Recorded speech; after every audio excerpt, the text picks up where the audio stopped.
Right, there we are. Yo, yo. Hey, what's up? How you doing, Wills? Not too much, are you? I can't stop coughing. It's bullshit. Some kid at the fucking play place infected me with some kind of fucking bullshit. I'm fine though. I just can't stop coughing. So I got these lozenges that I'm supposed to only have 12 a day, but there's no medicinal ingredients, so they can go fuck themselves. I'm gonna eat however many I want. Do they taste like candy? They're candy. Yeah, that's the problem with those lozenges is you kind of They pop taste them like when you cherry don't need candy. them. Yeah, they're good. Well, at least I'm better than I used to be, where I would just crunch them, and that, man, you can get a lot of them, and you crunch them. You get a lot. Mm-hmm. I've definitely done the thing where I'm like having them, and even as I'm going to bed, I'm like, okay, let me pop one in, and let me like, I want to suck it to like, let it help the medicinal ingredients do its magic, do its thing. But you're going to sleep and you don't want to die like an idiot. Yeah, it's like the most choking hazard shit ever. So what you got to do? Oh, my volume is down again. Okay, hold up. Let me try to fix it. It's doing the thing again. It is. It's not just Pat. Okay. I also put my volume back down to where it was for you, and I'm gonna do I'm gonna crank the gain up on the actual. Yeah, thing. do it. Okay. All right, hold up a sec. Fucking yeah, volume. That's fun. I'm going to put you back down to 50. Yeah. Live is fun.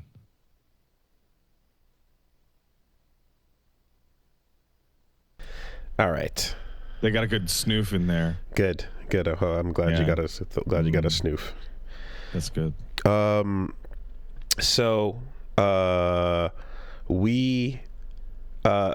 we're talking about lozenges, and so what I did was pre-bite it to like crack it into like smaller pieces to be a non-choking hazard, and then kind of aren't like smaller pieces like a way larger choking hazard? No, one big thing is gonna block your windpipe and kill you. Smaller pieces will not block. Oh, I guess a small piece couldn't block my mouth hole. I mean, that was my tech, was to pre-chew, but then don't swallow it. Anyway, yeah, I guess I didn't have too busy of a week personally. Yeah, me either. Like I was sitting here, I'm like, much actually. What did we do? Did some more Cyberpunk. Wrapped up. I think I'm not. It's hard to tell when a quest is really done because people you meet tend to call you back, from time to time. But I did the river date, and that was fun to be like, there, cop man, you're a nice guy, but not like this. And then to play the VR game with the kids. There's a like the way kids play cops and robbers in the future is they put on VR headsets and then you all play this alternate reality, sort of like running around the neighborhood shooting pop-up enemies type of thing. I mean, not even that different from now. The kids just play the Call of Duty. Yeah, but like you could run by the neighbor and in the meantime they're doing it, but they're also basically they're being lucky and wild or Dick Mullen style cops. Talking about their worst days on the job as they're gunning down the bad guys. And if I could Tango and Cash my way through Recess, I would have done so.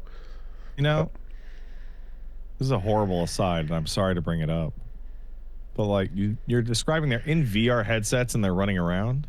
So it's AR. Yeah. Okay. Oh, okay. Because like, I know you saw Ready Player One. I think we saw it together.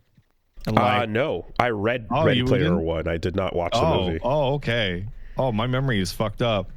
Well, at the end of Ready Player One, all the nerds come together for a big fight, and then it cuts to them in the real world, and there's a shot of like a group of people running down a sidewalk pretending to be in the game. with their fully enclosed VR headsets on, and I'm just like, they're gonna run straight into traffic and fucking die in like 2 seconds off camera. Yeah. Terrible.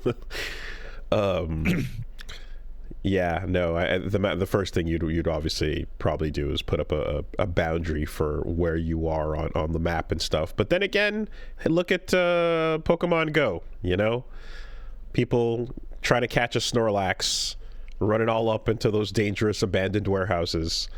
I've seen the argument recently that Pokemon Go was just the world's most ambitious pedestrian traffic data collection tool. Yeah, so apparently Niantic was using their previous game, I forgot what it was called, but a lot of this was all like data collection and they got you. For sure. They got you. For sure. But, you know, like, they got you, but you got that Raichu, so... I didn't get shit. I didn't get anything good on Pokemon Go. The exchange is fair, I suppose. I remember the Evo when that was popping was just like people running back and forth, you know, while the event was happening, like running from your bracket to go catch some shit because someone would be like, "Oh, there's a fucking Hitmonchan over there," and then everyone was like, "Ah." Justin Wong in particular, fucking running up and down the convention. Yeah, no, it was a thing. It was a thing, and it was interesting at the very least for the place I used to live that had the block had like 4 stops on it, so it became. Yeah. It was a corner that had multiple stops, and it became like a hot spot. People set up a tent. People were pulling out lawn chairs. Temporarily displaced the creepy homeless people that were there because there were so many teenagers and young adults crowding it. So they already kind of moved out because they like put lights in and like kind of brightened up the place and cleaned it up a bit. But like overall, like that, and then the church on the corner there as well, kind of set up. They set up shop and they made a whole. You know, like, you know, you're here to catch Pikachu, but why not catch the good word? Here's some water, here's a granola bar, and if you're looking to catch some salvation, maybe talk to one of our, you know. I love that shit so much, man. It's so good. I'm like, hey, you do what you gotta do, you know? I can't hate on it. If you know your audience and who you're trying to reach, and that's your bit, then fucking go for it. My favorite version of this is every single sentence. This is like, you know, who else had a really hard time in their 30s? Uh-huh. Jesus. Yeah, how do we know? There's a whole blank era where we don't know what happened. The dark years. That's why I started with 30s. The end of the dark era. At the end of Jesus's emo gothcore phase. Pokemon Go to the polls. Yeah. Anyway, so yeah, Cyberpunk was cool. Did a bit more of that. How come our Cyberpunk sucks? How come fictional Cyberpunks are cool, but our actual Cyberpunk lame? Wasn't there a quote that was like Cyberpunk is a warning? Wasn't That's the whole point of Cyberpunk. Cyberpunk didn't is like, the creator don't say do that this is actually this is straight up a warning? Yeah, no, it was always going to suck. It was never going to not suck. Like we have decades of Cyberpunk film and literature, and like the people who are cribbing those ideas for our dank dystopian future are leaving behind the only thing about it that we like, which is the aesthetic. Mm-hmm. Oh, I mean, I've been having conversations with, you know, Punch Bomb about this, but like, I'm kind of just, there's a bit of a weird moment that we're having where you grow up kind of just rolling your eyes almost at how cliche the classic like adventure story good versus evil tropes are, because it's like, yeah, obviously we don't treat people like that. Yeah, we know this is bad. You don't like yada yada, evil, hatred, and you just kind of get it's so cliche that you roll your eyes at that, and then you're kind of like able to look around and go, there might be a point in time where actually stories that tell you to not be a piece of shit might become rare, and this range of time where we've rolled our eyes at how many things are all about this might actually be something important to teach people in the future if they don't get access to media that doesn't mention, hey, being a piece of shit kind of sucks. Is horribly underrated. Yeah, I'd say so. And I think the only time you can see sincerity not being underrated is when you're playing an Ace Combat game, which is the most sincere story you will ever encounter. Yeah. No, it's like, it's just weird because, you know, I mean, whatever, there's just this, like, obviously talking about metaphor last week, you know, there's a whole giant fucking a well to dive into with all of that. Like a metaphor. Yeah, every single time. There you go.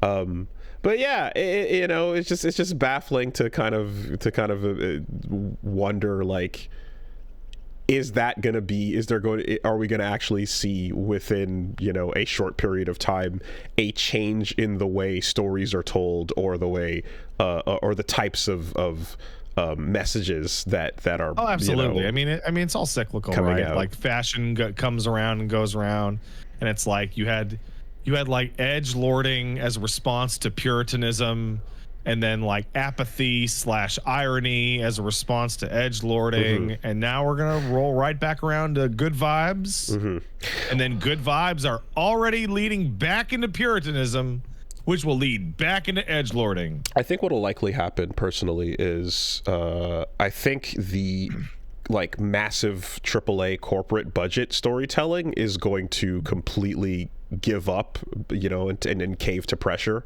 While I think it already has, of course, while indie storytelling and stuff will continue to be what it is, because, you know, small groups of people will put out the messages they want to.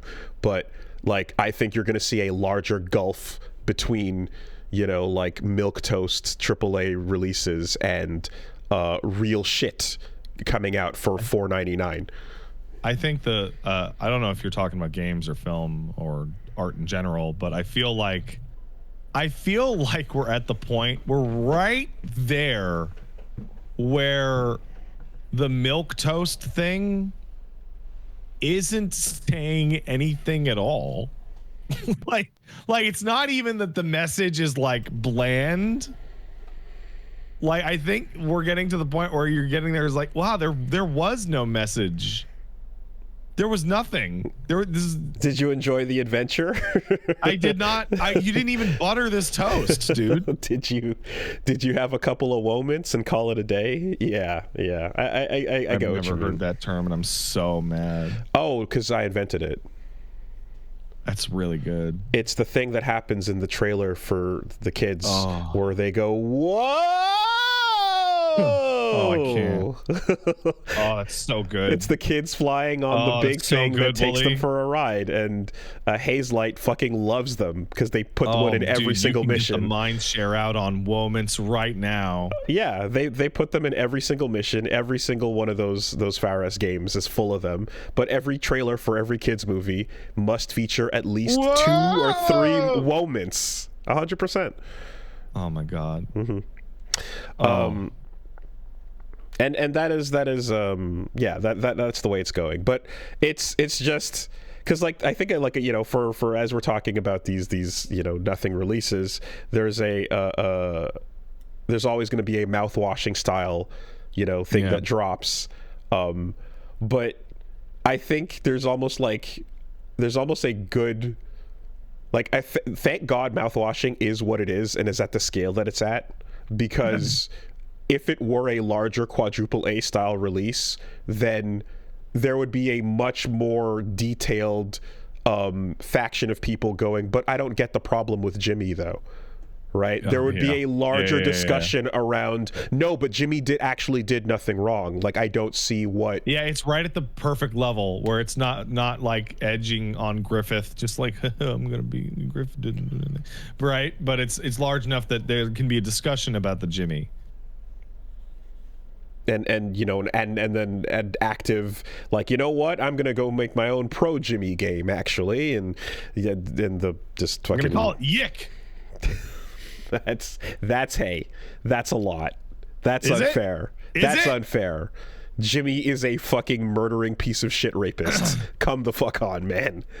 So you know what my favorite part about Yick is, and it's what made me go from like eye rolling and dismissal to like genuine like aggressive stance. Two things. One is the game prominently features an unsolved death, possible murder of a young woman in California, which happened right at E3 2012, in which the family was like, please stop including this. Yeah, the mystery water tower death, right? Right, and the dev was like, no, it's my vision, even though whatever. But the second one is that the creator of that game gets super mad when you call it Yick because it's spelled that way. Y2K. It's apparently supposed to be Y2K. It's Y2K, yeah. Yeah, and I'm just like, no, spell it better. Spell it better. Okay, well, anyway, so, but yeah, that's kind of what I think we avoided with mouthwashing being the scale it's at. That would have been terrible. Beyond Cyberpunk, however, the following opinions are #sponsored. Oh, are they? I have played Iron Saga Versus this week, which is the mecha fighting game that just released by Game Duchy. I have a strong suspicion that these sponsored opinions would be extremely similar if they were not sponsored, considering you just said the word mecha fighting game. I mean, they came to the right guy. You pick Getter Robo, and then you get to choose between 1, 2, and 3. And then as you're fighting, you can switch between all 3 formations, and you can open Get to avoid getting hit and use the switching as a regular. It's fucking awesome. That's really cool. It's got yeah, so in particular it has not like Sunrise robots, so there's not like a lot in there in terms of like Gundam type stuff. Oh, you're or not anything. kidding. That is actually great Mazinger. That like yes, Mazinger. You're not talking like legally distinct. No. It features a bunch of original robots, but also Mazinger Z, Great Mazinger, Getter Robo, and God bless the machine, Dan Kuga. So that's fun because for years, Super Robot War is obviously a cool way to get all your robots together, but there's always been that part of me that's like, but I want it in my genre though, and looks like we're finally getting something like that. So you can pick your boss Borat and toss a bunch of junk shit out and win. So go check out Iron Saga Versus, and the quick look we took online as well. Had some fun with it. Of course, it's one of these games where it's been out for like a day and people were already beasting, doing crazy shit online. Yeah, that's how it is. But I enjoy it, and I think I like that they kind of made it. It's got a lot of systems to it, but like the pacing it reminds me of. It plays like what I wanted Battle Assault to play like. Oh my god. So if you remember Gundam Battle Assault. I do. Right? You play as Big Zam in that game. Yeah. And I always was like, I like, the idea of this, but like, gameplay wise, it's kind of all over the place. Once you're it's cool that, hey, look, you're the Big Zam, but then you're like, wait, we have to actually play this thing. It's not great. No. And Endless Duel is a better example of like, here's a bunch of Gundams doing some cool shit, and it actually feels fun to play. And so like in this case it has a bit of those two going on, but definitely like it takes takes its cues from like being a legit fighter. Like, there's a lot of, you can air dash around, you can move. Combos are kind of like fairly short. There's a lot of resets to them. Overall, it plays like a non-hyper game, but then there's really cool moments of like, unique mecha based things you can do. Like, you can if you can pull out your arsenal for each character, switch between let's say you're playing Dan Kuga, you can use the sword, or you can switch to all the different types of firepower, and you have grooves that change up the way each character plays and stuff like that. It's pretty cool. So yeah, no, if you have any mecha love in you, take a peek over at Iron Saga Versus, or at the very least check out the video and consider picking it up. There's a real charm. I'm watching some of the footage you did of some of the like super old style mecha versus your new style, like sleek, cool Gundam. Yeah, the new ones are all just like J-Hooty sexy fucking angles, right? And then you got waist.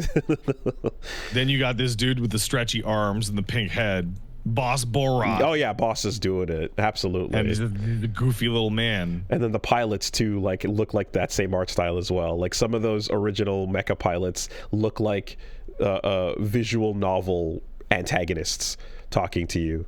But the original robots too have some pretty fun designs and gameplay elements to them. There's there's like a military kind of police one that has a shield, and you can switch between having a gun with limited bullets, or like just Captain America shield based fighting, where you can use like kind of like your shield barrier to like create an offense you can like run behind and stuff. There's some fun stuff to it. So yeah, it's a game I've wanted for a long time to exist, and my hope is that if it kind of gets any momentum going, some other guest star mecha shows could show up. Maybe some of the old classics and favorites might find their way over there. So it would be cool.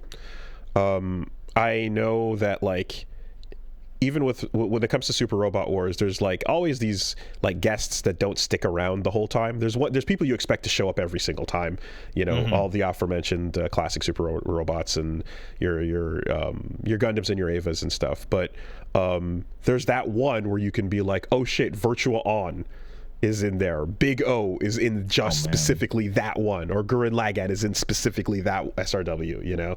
So there's a willingness to lend their license to at least one single game, if not for a whole franchise. Anyway, fingers crossed. And yeah, so this that's pretty much like what we did.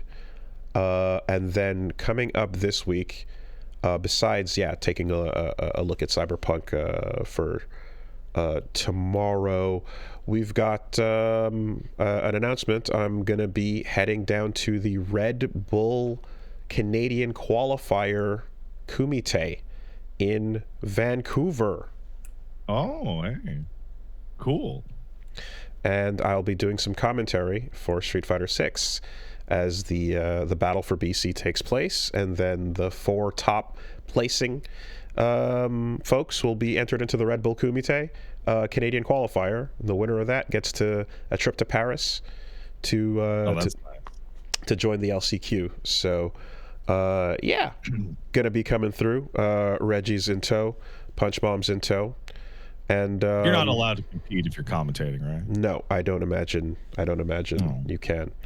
Hey, what are you up to this weekend? Cleared my plans, so not a whole lot. Okay.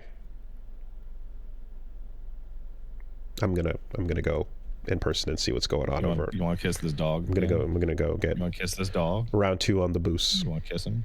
I'm gonna kiss him. Yeah. So we'll see what's up. But yeah, that should be a lot of fun. Shout outs to Red Bull for making the facilitating the ability. Yes, That is really cool, though. Side trip to the white spot. We could go, man. We could go white spot. If you want. Is it a good idea? It's pretty good. It's pretty good. Okay, well, yeah. The last white spot I went to is staffed exclusively by non-whites. Well, there you go. I sat there and I looked around. I was also, me and the wife and the baby, also the only whites in the white spot. And I was like, this is pretty funny.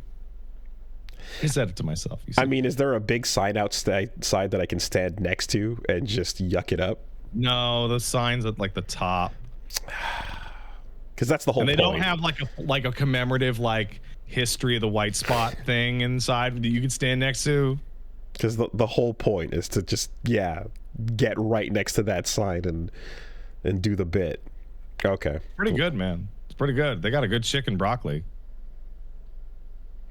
Is there any seasoning on it, or? Yeah, no, tons. Okay. Breadcrumbs and Indian spices, absolutely. All right, not bad. We'll see what's going down. Swing by. So that's pretty much it. That's the plan. I've never actually touched like foot down in like BC like proper, outside of like once on the layover to Japan. Oh no, that doesn't count if you didn't put like the airports aren't real places. Yeah. So right? We can all agree that an airport's a fake place. So no, I've never actually seen Vancouver or any of that. So yeah, I've been to Chicago 10 times. No, I haven't. I've been to O'Hare 10 times. That's different. So we'll see. We'll see what's going on out there. And then the week after schedule will be affected, of course. But all this to say, at least one more Cyberpunk session tomorrow, and that's going to be it. So check us out over Wooly Versus on Twitch and on YouTube. And unfortunately, all of this is happening right during the City of the Wolves beta 2. So of course, City of the Wolves beta 2 will happen now. Yeah. What are the exact dates? It's from Wednesday at 11 PST, I think. So when you could get that day in, right? Well, that's the travel day. So it's like it's fucked. It's fucked for the whole thing for me. But at the very least, it's going from Thursday to Monday, I believe. They should change it. They should change it for you. That's what they should do. It's fine. It's fine. You'll probably be able to get some time in at the Kumite, right? Possibly at the very least. Or is it going to be like more like a super focused event, or is it going to be like, whatever? I think the actual Battle for BC has other stuff there, but I'll walk with my whatchamacallit, my Steam Deck and see what's possible. So yeah. Anyway, not much to it though. That's about it. How about you? All right. Well, a couple things of note. I'm continuing plugging away at all these fucking different Monster Hunter games to figure out my feelings on Wilds. I recently went through the entirety of GU and Rise's low rank, and I have discovered the exact criteria for whether or not I like a Monster Hunter game, and it's if it's done. Okay. That's it. It's so interesting to be like relitigating. Well, because I'm trying to understand. Trying to figure out what's going on. Oh, why am I so annoyed by this? Okay. Right? And then there's like an incredibly negative reaction to me, like being blasé about Wilds. And the answer is that when I played Monster Hunter way back in the day, I played 3 Ultimate, which was the final finished release of 3. And then the 3DS version that came out later was 4 Ultimate, which was the final expansion included version of 4. And then Generations came out, which I didn't really care for all that much. And then Gen U came out and I ignored it, but I went back like, no, Gen U is great. And then World came out And I was like, wow, this is great, but I didn't love it as much until its expansion came out. So the first version of the previous games you played was always the final version of it? Was always the final version, because we never got the base version outside of Japan. That says a lot, actually, because yeah, if they improve the game and add features and do the whole bit, then you're getting the best version each time.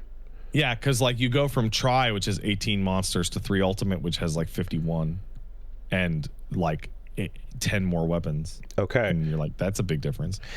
Yeah. So if you only played, you know, the Golden and Royale and you know what I mean, then yeah, that's a very different experience. And so like I think back to Rise, which I'm playing now, and I'm having a blast with Rise. And it's like, it's weird. I really didn't feel all that strongly about Rise when it came out, which disappointed me. It's like, oh right, because it came out during COVID and it was fucking not finished at all. It didn't even have a final boss. They had to patch it in later. Okay. And so I look at Wilds and I go, oh, why am I not? Oh, right. Because it doesn't have a final boss and they're patching it in 2 weeks. And they're back to doing timed event quests with special monsters that you can only fight for 3 weeks. Oh, right. I'll get to it when it's done. Yeah, so even in the past, you didn't get into them on launch. Yeah. That's an important thing to note. Yeah, okay. And that's it. I figured it out. I spent 100 hours going through old Monster Hunter games to be like, huh, why is it? Oh, right, they're not finished. They're literally not finished. And with World and Wilds, it's extra bad because what they do is they're like, hey, man, title update's coming out, but you know what? You want to fight Arch-Tempered Ray Dow? Get new armor, like brand new armor added to the game? Cool. You can fight Arch-Tempered Ray Dow from the dates of April 29th to May 30th. Fuck off. FOMO. How about I wait until the final patch where you turn all those timed event quests into permanent mainstays? So the other thing is, I know that with like Rise and Wilds and stuff, there's been, you know, like Iceborne and these big like DLC releases. Yeah. Did the previous games have like big side chapters like that as well, or? So the way that it used to work, is fairly different, and each one has changed. So the basic deal is you have your main games and you have your portable games as a division, right? And for a while there were only portable games, and it's not a clean break. But whatever. So it used to be in English, you would only get the final version that had every event quest that ever came out for it in Japan. And so like you're playing 4U and you're like, what the fuck? There's Universal Studios Japan quests in this fucking game? Because they used to be like Street Pass unlocked USJ quests. Okay. Way back. Jesus. But now that it's being kicked over to fucking English, right? You're like, well, I'm not gonna do that, so they just have it all unlocked, right?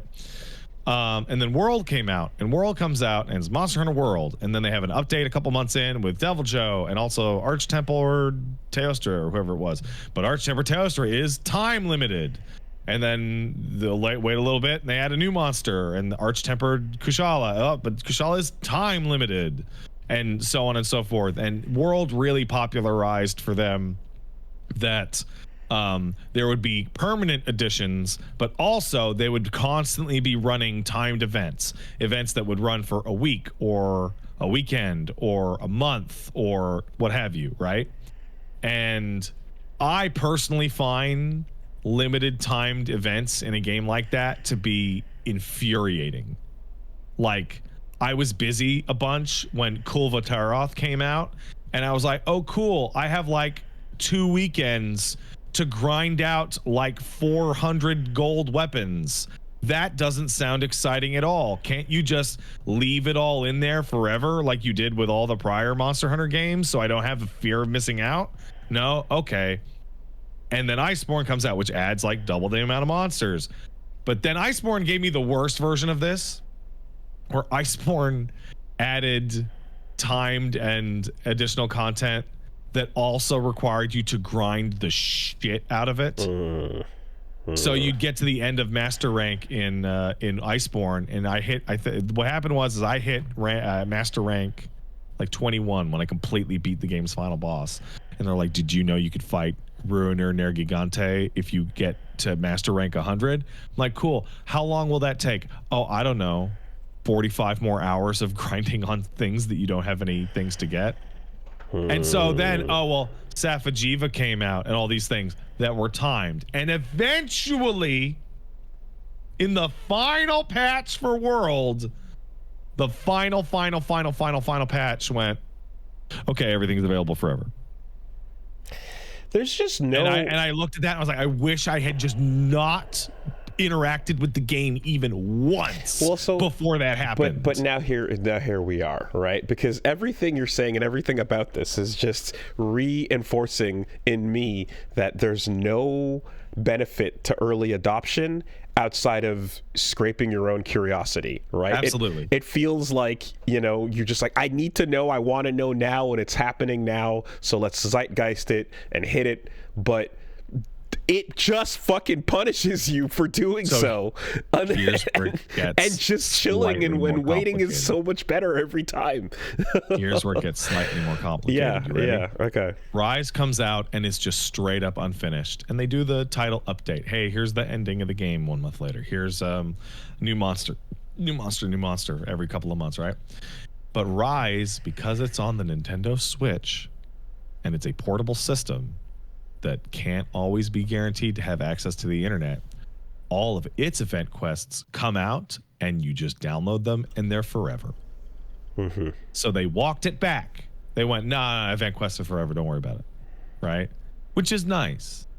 If I want to do the event quest to turn my Palico into Sonic the Hedgehog or my Palamute into Fox Tails, right? Great. Super, right? And that worked out great, and everybody was happy. And then Wilds comes out, and it's back to the way World was.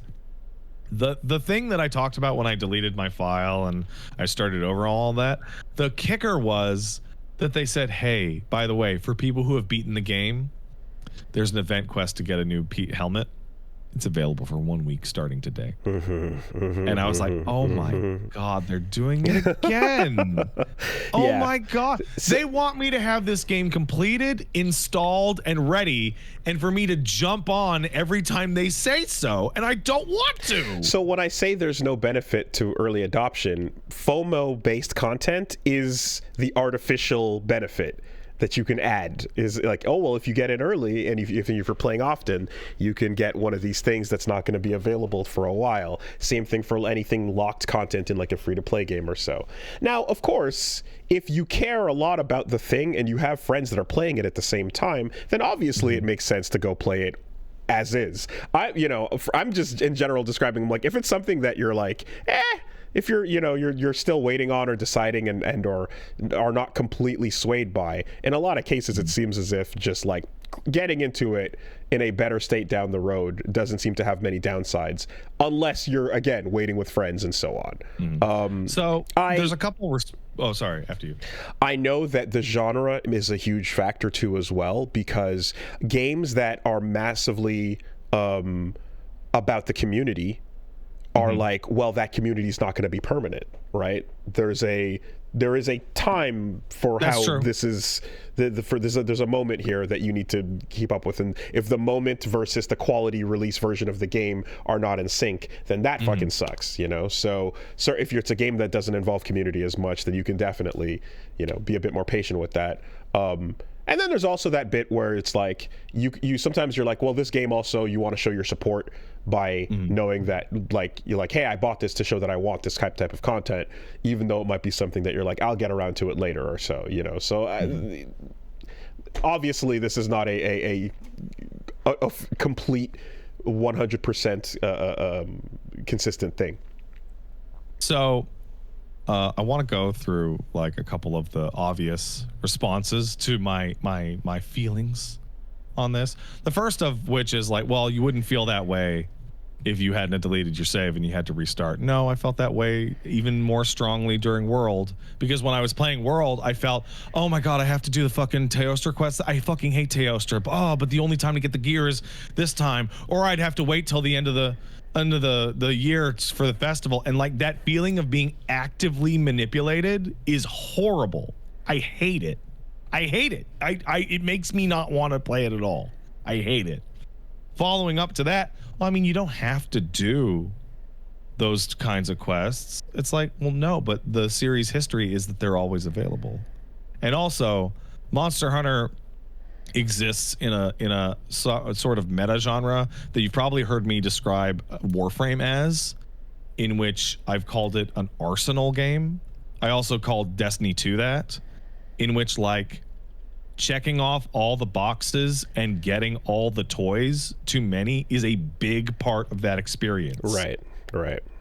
Like when I'm playing Warframe, the goal of me playing Warframe is to get one of each Warframe. That's the long-term goal. It's the checklist. Is to fill up my doll collection. Mm-hmm. When I play Monster Hunter, at the end of the day, it's really personally satisfying to go into the chest or the quest list and see everything with nice check marks next to it and nice and neat and proper and like, oh, I have completed it. And when they're running these constant time things that are floating around, it's extremely frustrating. It's really frustrating. I think, yeah, okay, I get what you're saying there. There's clearly other reasons, save deletion aside. Although when you were describing that the end of the onboarding tutorial, like new game, then led to like stuff that you were enjoying. I guess like the thought was like, okay, well at the very least you can like sit in that new game plus world for a bit and poke at it every now and then until a proper full update drops, and then you get everything you're looking for. Yeah, but also waiting for the timing on the updates is too long. Like it's never like, oh, your new update dropped. Oh man, let's work on this for a while. It's a new update dropped, and you have to do it within a month. But also, when you do sit down and hit it, it's going to take you like 2 days, and then you're going to be done and put it right back on the fucking shelf until the next update drops. I hate playing games like that. Okay. I hate that.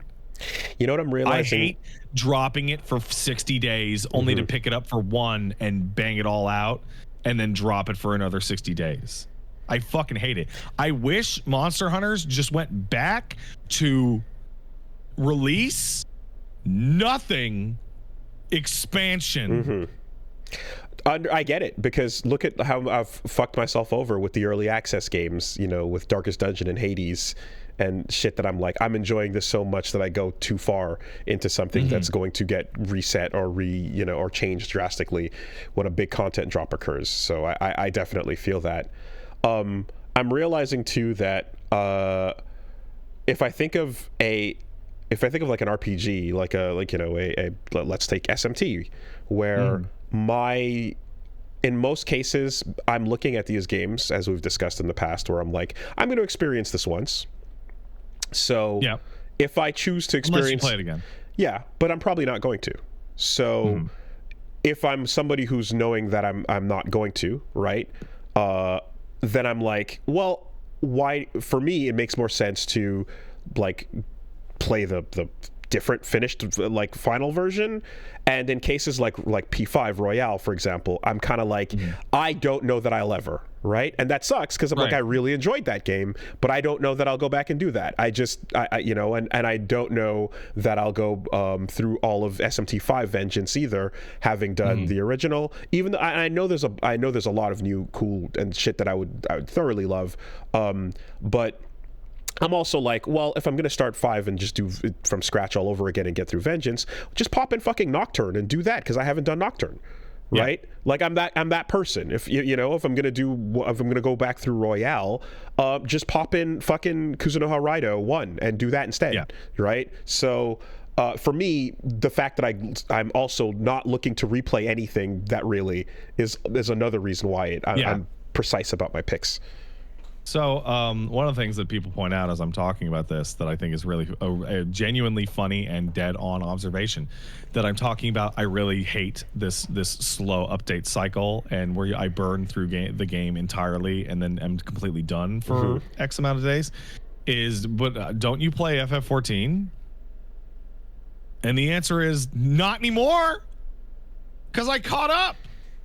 when I was following the bleeding edge of the FF14 patch cycle, there was always tons of other stuff I could catch up on or do in the background.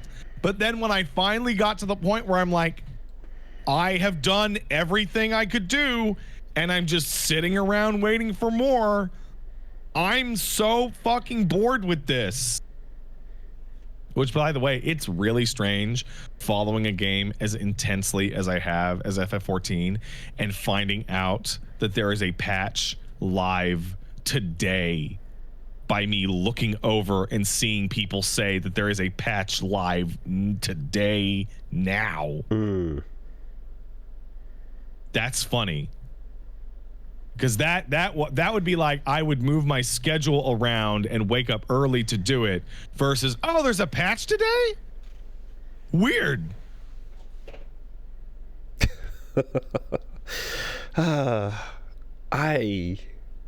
I just have these. I just look anyway.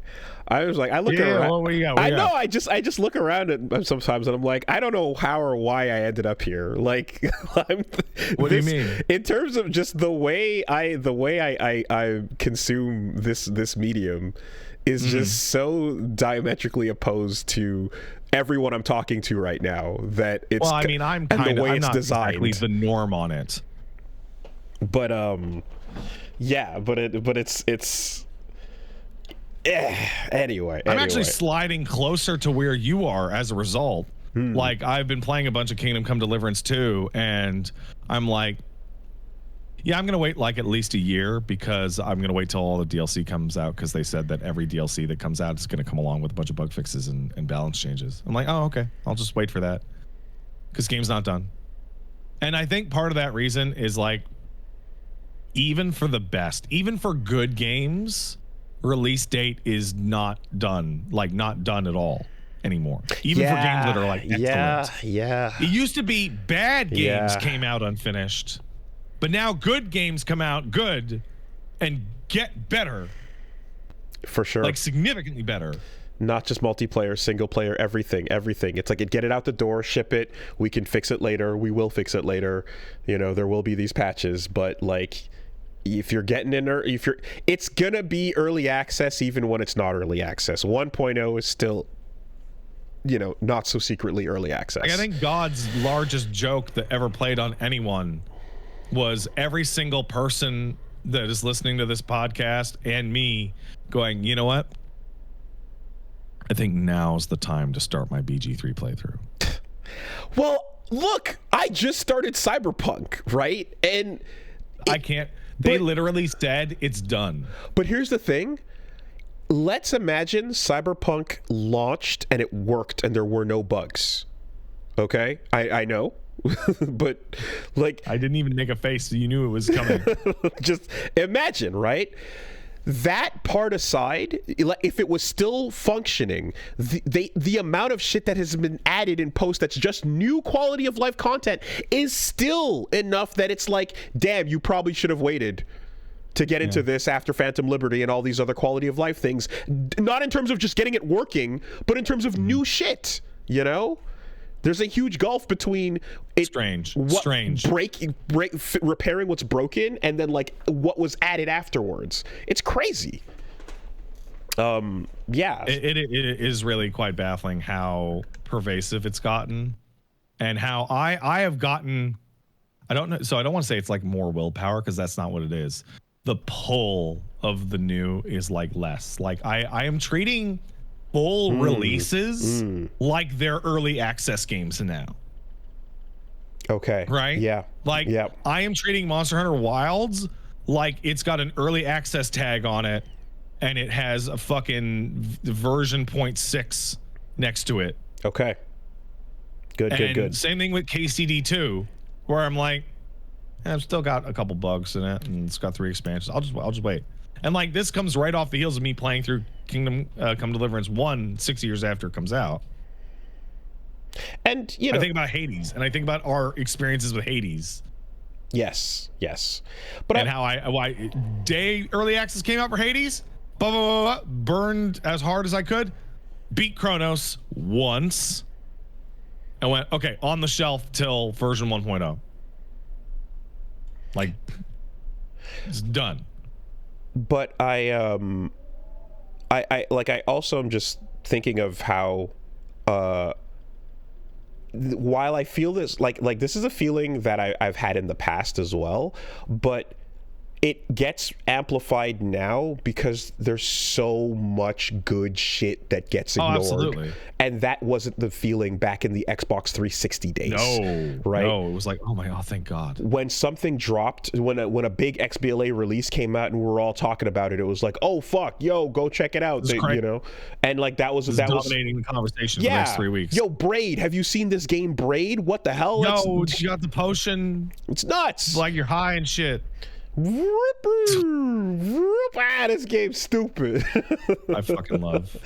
But like literally, it just the conversation was dominated by whatever that particular release was. Now there's too much, you know, and like there might be another thing in a given month, and if you had to choose between 3 things in a month, it was like, oh my God, it was crazy, you know, embarrassment of riches. It's just this complicated thing. Like it's better, and that makes it worse, if that makes any sense.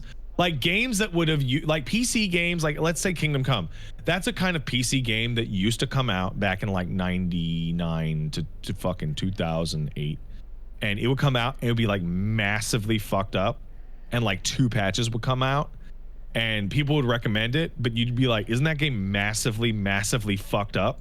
And they'd be like, yeah, but it's like, it's weird. It's the only game that's doing that kind of thing, right? And the first game that I can remember that stopped being like that was The Witcher 1, where The Witcher 1 was massively fucked up at launch. And then they released a bunch of patches, and then they released the Enhanced Edition, and then they released a bunch of patches for the Enhanced Edition, and they built it up to being not so fucked up. Okay. But that took like 2 years.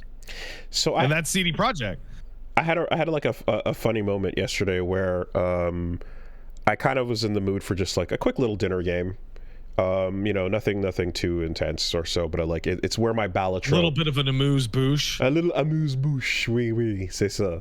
I would this is where my Balatro kind of like quick thing would go, you know, and it's like not too committed for jumping on like a Rivals or anything right now. I just wanted a little bit, but for the last little while, I had been picking away at Metaphor, like, aggressively. Yeah. And now that's done. And I was like, right, okay, that is done.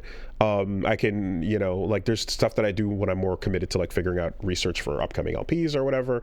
But I was like, let me see. I'm like, well, and I'm kind of pretty much done with Balatro. Like, I've unlocked just about everything. I've gotten just about almost everything. I think there's only, like 2 or 3 things I haven't done. So I'm like, okay, that's not really coming to front of mind right now.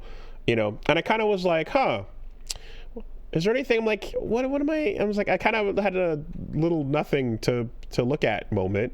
Then I was like, wait, what the fuck am I talking about? And then I just went back to UFO 50 and popped open a game I'd never played in UFO 50 and went, oh shit, UFO I never played this one. UFO 50 is like uniquely incrable for this exact conversation. I'm like, hey, let me just jump back in there, and I picked one of those great games I never played and was like, fuck yeah, this is a great one. It was awesome. Yeah. You know, and that was exactly what I needed for that short period of time, and that solved the problem. And I'm like, I will continue to be able to pick at this one indie game, UFO 50, for this exact need for a while, you know. There's an incredible comment that just rolled by me in the chat from Deadeye Marksma. You guys unlocked a memory from high school where I was hearing from friends that the Mass Effect 3 ending was terrible, so I waited until Extended Cut was released until I even took plastic off of the case. So long ago, back when I used to listen to the Giant Bombcast religiously, they did Game of the Year at the end of the year that year. And they had the argument between a guy who played and reviewed Mass Effect 3 at release and the guy who had played Mass Effect 3 after all the DLCs and the extended cut came out as to whether or not it deserved a spot on Game of the Year. And that argument was fucking fascinating because it kept going back and forth. The game I played had the shittiest ending I've ever seen. Yeah, but it's not like that now. But it did, and I bought it when it did. And just back and forth and back and forth and back and forth. I mean, that's why that list is so insane, because people's unique experiences have to be fought and pitted against each other. Yeah, no, usually those unique experiences were basically down to your own personal tastes and timing. But Mass Effect 3, before its DLC and extended cut, is a dramatically worse game. Mm-hmm. And it's weird to talk about people with when they played this or when they played that and shit like that. And like, man, if you waited to get into Mass Effect until after all of that shit, you would have had a really smooth, great experience, Wooly. Yes, for sure. Like, but now, hey, I got to keep that same energy when someone comes up and goes, "Guys, I don't know what you're talking about. The first version of Street Fighter V I played was the Championship Edition, and it was excellent. Yeah. There was so much stuff. There was all these characters and content. I had a great time with Gil. You know, you don't know. Are excellent. And somebody points out that Baldur's Gate 3 won Game of the Year before it got its real ending. The epilogue for BG3 was added after it already won Game of the Year from every publication. The game's real ending was a patch later. So what is it, Game of the Year plus now?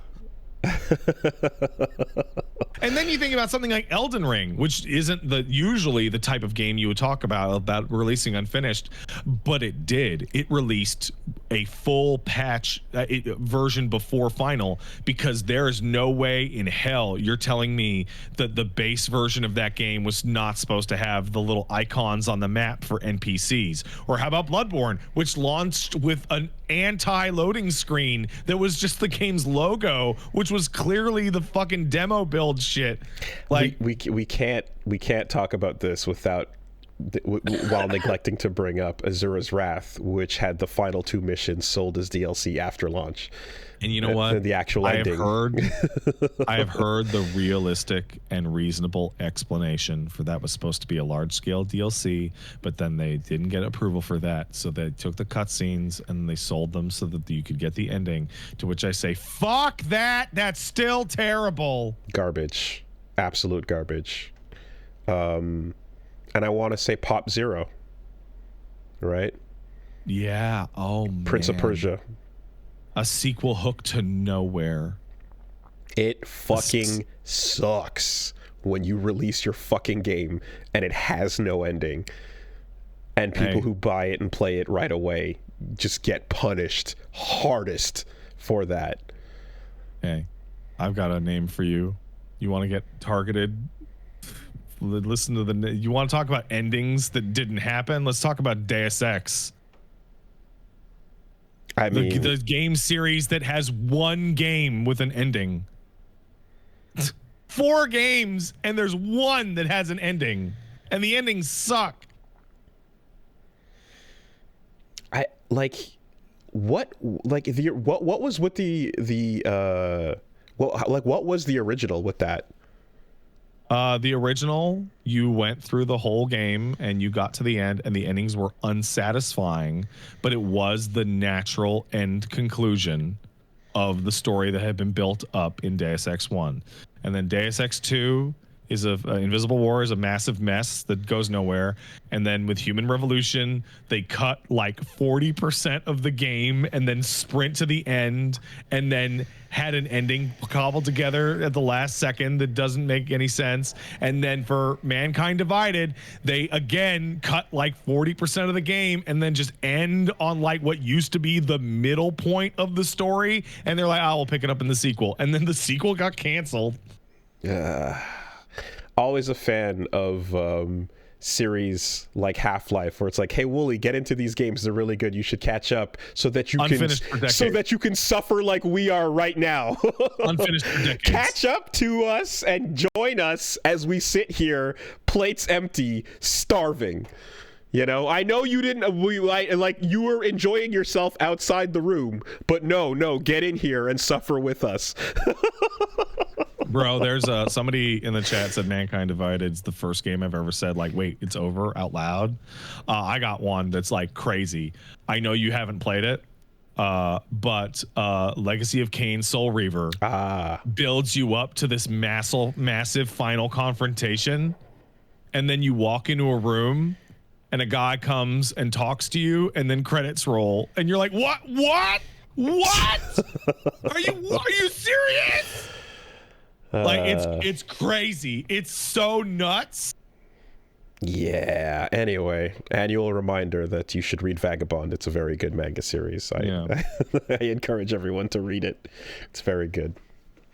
So yeah, I'm in a very strange place with new releases, and then like now when I look at a new release, there's like I'm playing like this fucking devil's future telling bargain with myself. Like, how much do I expect this game to change in the future from its 1.0 version? Well, so here's the thing: is it obviously changes from series to series, but Monster Hunter is clearly something where there's some games where you can get the incomplete plate and still enjoy it and go, all right, I've enjoyed that ride, and then when it comes back around, that'll be fine, right? So I just talked about SMT5. SMT5 was glorious. Really enjoyed the journey through that, and then everything we're getting afterwards is even better, right? So sure, but even though I'm not going to get there, but Monster Hunter is clearly a case of like, oh, actually, this initial thing is not what I'm looking for, and is unsatisfying, and is actually a negative.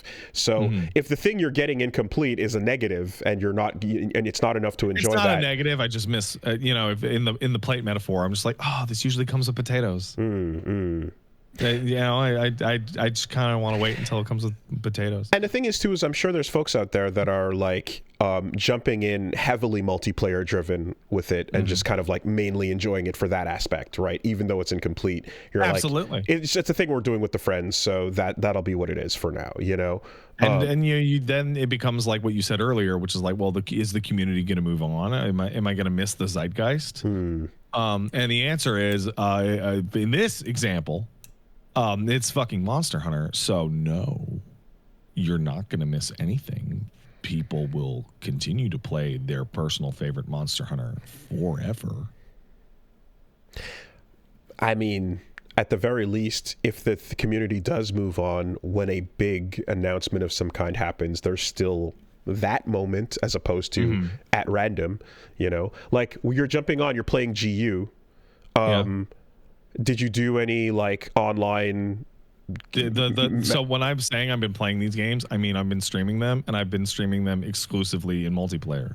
Okay, and it has been no problem filling up every single room because people are watching you play at the same time and jumping on. Yes, but even if we can put it to the live chat right now, because those people are also playing multiplayer without me. Nobody's having trouble getting into a match in GU or World or Rise. People in the chat are playing Monster Hunter Freedom Unite online. Okay, easily enough. Fair enough. I feel not a problem. Because there's always that little bump when a new game comes out and people do go back to the older ones, like Strive drops and a bunch of people start playing Exert again, you know, either because they don't have it yet or because they missed the difference or for one reason or another. But the world has been reminded of this franchise, so you're like, let me go boot that thing up. People are going so far as to mention that not only are they having no problem getting matches, they're not having any problem getting matches on their 3DS and Switch emulators, which can only play with other 3DS and Switch emulators. Wow. Okay. Yeah, no, people are never going to stop playing literally every single Monster Hunter game. So the worry of like, oh, will the community move on? It's like, actually, no. They will never move on. But at the very least, if you are deciding to be like, all right, I know where I'm at on this game, let me chill and wait for it to be finished. That what you're going to get will be an update and like further expansions, and not a like go buy the new release, says Atlas a year ago. Oh, you like, fuck you, too bad you spent your money, idiot, buy it again, right? So like Metaphor is a really good example. If I had not been so aggressively and wonderfully sponsored to cover Metaphor, I probably would have tried to put that game from my mind entirely for like multiple years on the threat that they would release Metaphor Royal Edition or whatever the fuck. Well, you know, again, right? knowing that they're probably not going to, based on what they said, you know, it certainly adds a lot of confidence to getting it now. But I know people. I have, again, like I said, you're the only one I know that's beaten it, because some of the friends we have that are RPG players and stuff. There's some, like, I know people that are like, yeah, I want to, but I just know that I can't right now. But I'm like, yeah, I'm putting it out of my mind. You know, I know I'll get back at some point. I think there will be some sort of something that they do release metaphor related, you know, for sure. But I'm going to trust that they weren't full of shit when they said we're not doing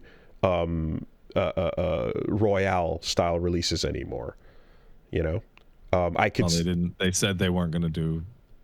They were, if they were, it was going to be DLC. DLC, yes. So they could still do Metaphor Royale. It would just be a DLC instead. I mean, there's two distinct areas that they could expand upon if they wanted to, you know, certainly. So, yeah, okay.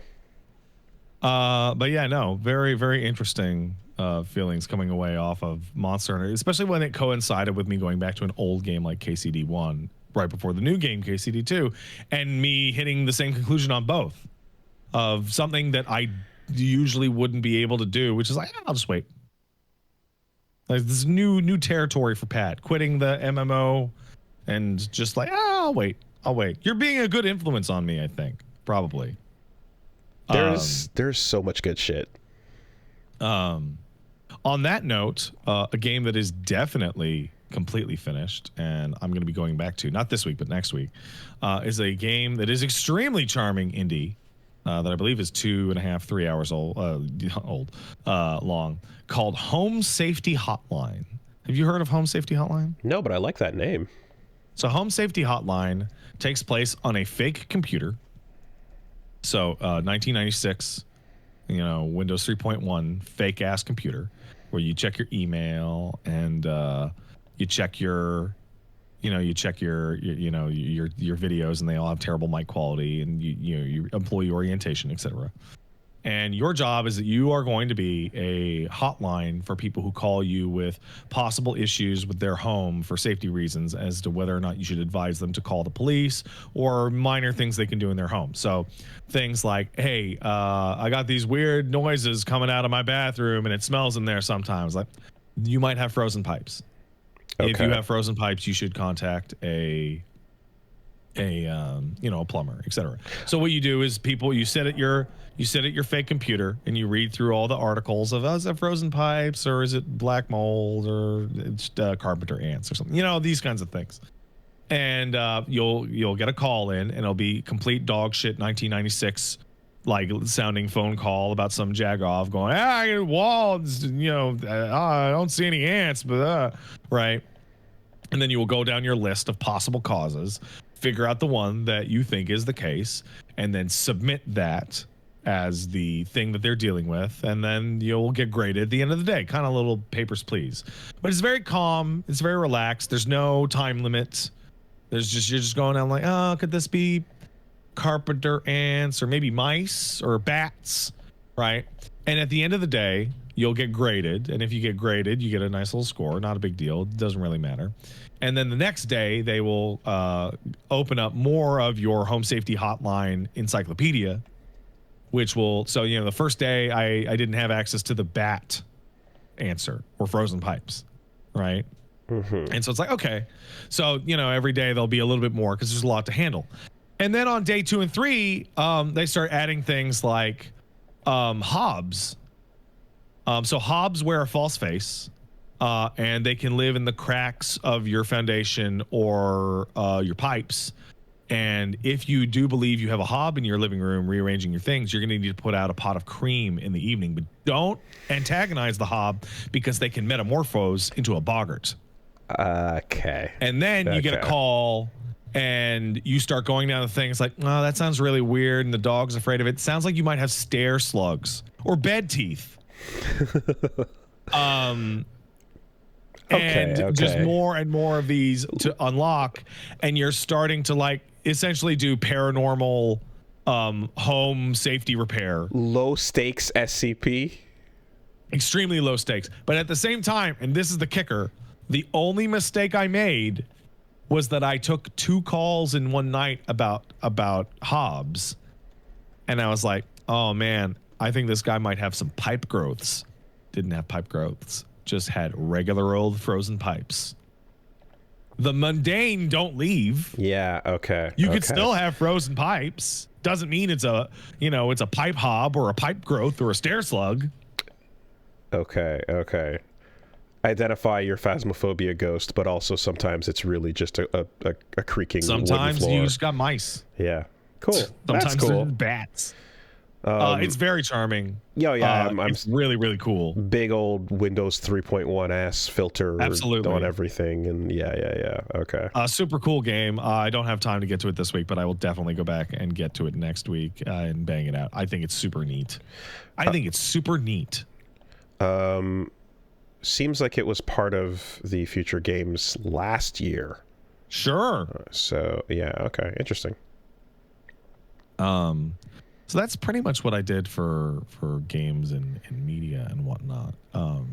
The only other thing that happened to me this week is that I was going through my phone, and I don't use, I use Discord, right? But in our D&D group, we don't use Discord. We use Facebook Messenger, which I hate, right? This is of note because I was like, oh, I have to talk to the gang and reschedule a certain D&D thing because I have something I need to do. And so I go in, I'm like, hey, blah, blah, blah, guys, can we move this like an hour? And everyone's like, great, right? Totally normal. Except, so I don't use Facebook Messenger. And what I've discovered is that there was actually, for multiple weeks,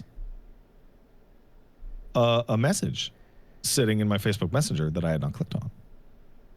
I'm like, that's strange. It's from somebody I'm not friends with on Facebook. Who could it be? And I click on it, and it is from the day after Jimmy left the D&D group. From Jimmy. And I'm like, oh, this is unexpected. Epilogue? Okay. Oh, I wonder what it could be. I wonder if it will totally justify every emotion I felt during this whole saga. So for context, the day that Jimmy left the group, we all hit level 3, and we're talking about the level ups and new abilities we were going to have as part of our level 3 characters, which is a big level in D&D 5.0. Jimmy writes, by the way, if you wanted to hide that you took C invisibility from me, you probably shouldn't have shown the fighter so excitedly. I never wanted to fight you guys. Inter-party conflicts only lead to hurt feelings. Just from a vet to a newbie, don't build your character to fight the others. Work with the remaining players. So I spoke to Paige and I reached out to the fighter because I'm like, what the fuck is he talking about? So here's what happened. You remember when I said that Jimmy had been shape changing and going invisible constantly in the background to constantly take attention for themselves while everybody else was playing? Right. At level 3, Light Clerics, the class I had to switch to because of all that stuff with the Warlock that Jimmy took my class because he lied about it. They get See Invisibility as a base level ability. And I believe that when Jimmy heard that, thought that I had taken it specifically to fuck with him. And then admonished me as a vet to a newbie not to pick abilities that lead to inter-party conflict. And this is after leaving. This is just leaving. Just out on the way out. A little parting message, just so you know. Yeah. You shouldn't pick abilities that fuck with other people's characters. Oh. You shouldn't. Oh, taking responsibility on the way out. A couple of things here. Oh, yeah. One, as a vet, he should know by looking at Light Cleric, See Invisibility is a mandatory prepared spell. It's default. Right? That's part of the kit. 2, I didn't hide shit from anybody. I was talking about my brand new automatic prepared spells. 3, and we checked with the DM on the ruling on this. Even if other people in your party are invisible, it is still assumed that the party knows where they are because they're saying out together loud, what's going on. I'm moving around here and there, and we're working as a group. So, like, 1, knowledge check error. 2, ruling check error. 3, social error as to my intentions. Hey man, you're new, so I'm just being kind, you know. I'll tell you what, man. I was losing my fucking mind. I was going off. I was showing this to Paige and just yelling, the fucking audacity. The guy who's fucking lied about his class, his character, and all his skills specifically to fuck me over is lecturing me on inter-party dynamics. And he's wrong. This is like the epitome of everything, where it's like being corrected by an asshole who's wrong, who's incorrect. You know, there's a better way to be social and get along with everybody in these types of games, and you know, you wouldn't know it, but you know, I'm sure you'll get there eventually as you get experienced with this. I've turned the corner on this. I've 180'd and I've changed my mind. This is actually the best D&D first really experience you could have. This really is funny. Awesome. This is on brand, and this is perfect for you. This is great. Paige and I were like, for this whole saga, we're like, you know what? You know, we don't want to make waves, and we don't want to be seen as unreasonable, and we don't want to be the problem. And I'm like, I am now ready to be the problem. I am now ready to be like, not dealing with this. Fuck this. I'm out. This is inserting passion where there might not have been any. You know, this is a flame ignited in your first game here. I am now pro Yimpy. Good stuff. I also think, and this is like a really rare, like for life situation. There's lots of personal like dilemmas and interpersonal issues and butting of heads that happen throughout your life. And oftentimes it doesn't resolve very cleanly or kind of fades away. And then you like, and you wonder, like, as time goes on, you're like, was I being a dick, or could I have said, was there a thing I could have said that would have smoothed things out, or, you know, and you doubt. And I have been given like a mandate from heaven to be like, nah, you're good. Well, here's what you got confirmation that after the cutting of ties, that it lived rent free enough for him to look you up and send a filtered message to your unfriended account to just get that off the chest and communicate one last thing that he couldn't let go of. Right? It's like, I just want to send this out so that I can know that even though I'm leaving, I wasn't the problem. I mean, it was really everybody else. That's kind of incredible. That is. It also makes me wonder if the stated reason for leaving, being didn't like the paladin's behavior, is only part of the reason for leaving. And the fact that they were sitting there going, see invisibility, now I can't do all my stupid invisibility shit for attention, might have actually been a factor. And instead of based on what he thought you were doing. Yeah. I mean, look, I wish it'd be great to see the stats on, like, as a veteran, how many campaigns have you participated in, and how many have you left, and how have they gone? Have there been, you know, other instances that have gone this way, or do you tend to complete them no problem, top to bottom? How many groups have disintegrated around you unexpectedly and without reason? It would be interesting to know those numbers, you know, if there was a little disconnect rating for your, you know, for your IRL D&D sessions as a veteran.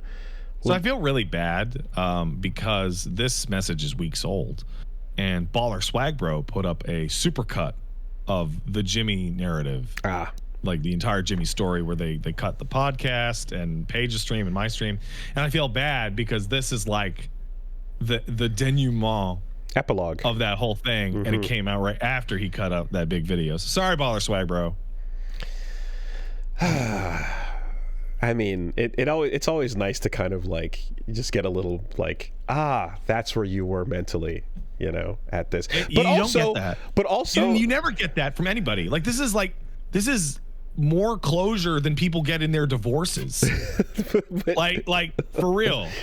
But at the same time, it's like, I'm hearing what those words you just said, and I'm thinking of the person who's screaming at the top of their lungs in character and you know, getting into like actual fights and yeah, like that's solid. That's a good bit. I'm now glad that this has gone this way. It's pretty funny. I'll tell you, it's pretty fucking funny. It made me very mad, but it also made me feel really good. Like, really good. All doubts are gone. You know, you could have had a straight, normal, boring-ass marriage, but now you got someone like pouring shit on the floor and being like, yeah, I'm dropping this on the floor. Now what? What are you going to do about it? It's getting spicy. Keeping things exciting. This is the best possible first campaign for you.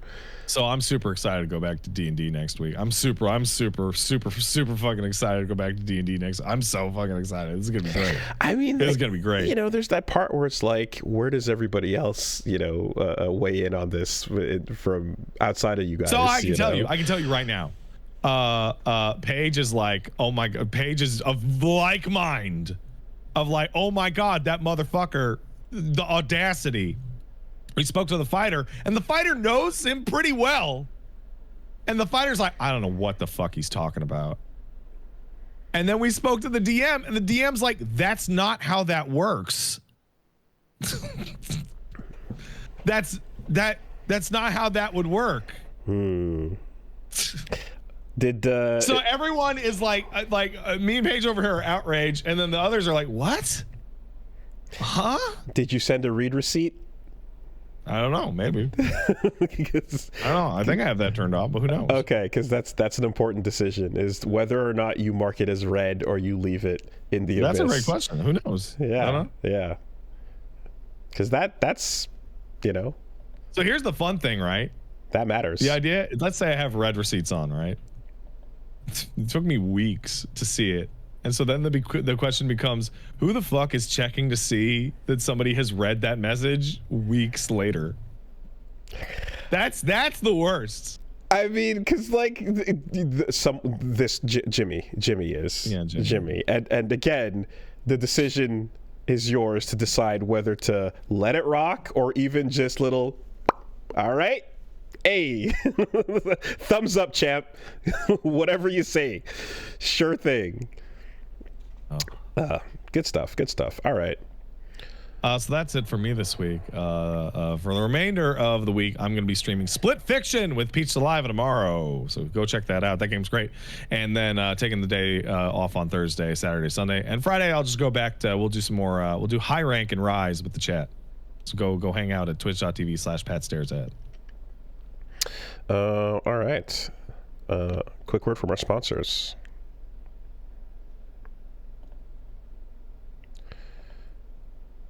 Boop-a-doop boop. Oh, I'll tell this afterwards. I have another story actually. Oh, okay.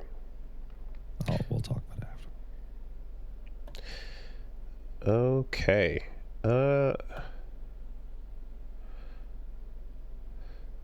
This week, the podcast is sponsored by Chubbies. That is... Yeah, dog. That is what I am, but that is also the very comfortable that's also the very comfortable clothing brand Chubbies that you can get. For example, is that for big boys like us? I mean, there's a whole lot. There's a whole lot of options. What you got is, you see this dope ass shirt I'm currently wearing, actually, which I think is pretty cool. I enjoy it. I like it. This is a Chubby shirt. They got the colors that I enjoy. They got the purple and green going with this, and there's a very comfortable set of shorts and such that I got with it too as well. But yeah, no, very, very comfortable breathing apparel. Spring's almost here, so if you're trying to get into some thinner layers and you don't want to have all the heavy sweat clothing that you've been rocking for the last little bit, yeah, Chubbies has got you covered. They got styles for spring and for any occasion. Comfortable polos, high quality thigh exposing shorts. Hey. Styles to fit whatever spring vibe you're going for. They've got the ultimate training shorts as well, casual, comfortable, the perfect type of outdoor wear for brunch or a walk in the park.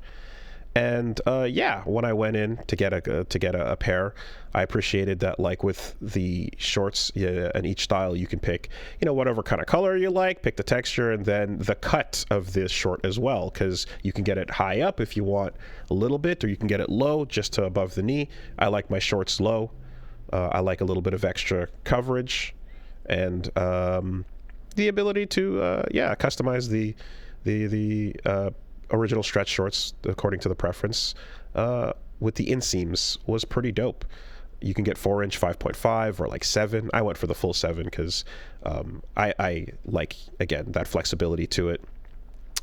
And yeah, this is one of the performance polos, which is quite nice for this exact weather. It's kind of overcast today, so not too cold, not too warm, but this kind of thin layers is breathable, which is very important to me. I feel as I've switched up my attire.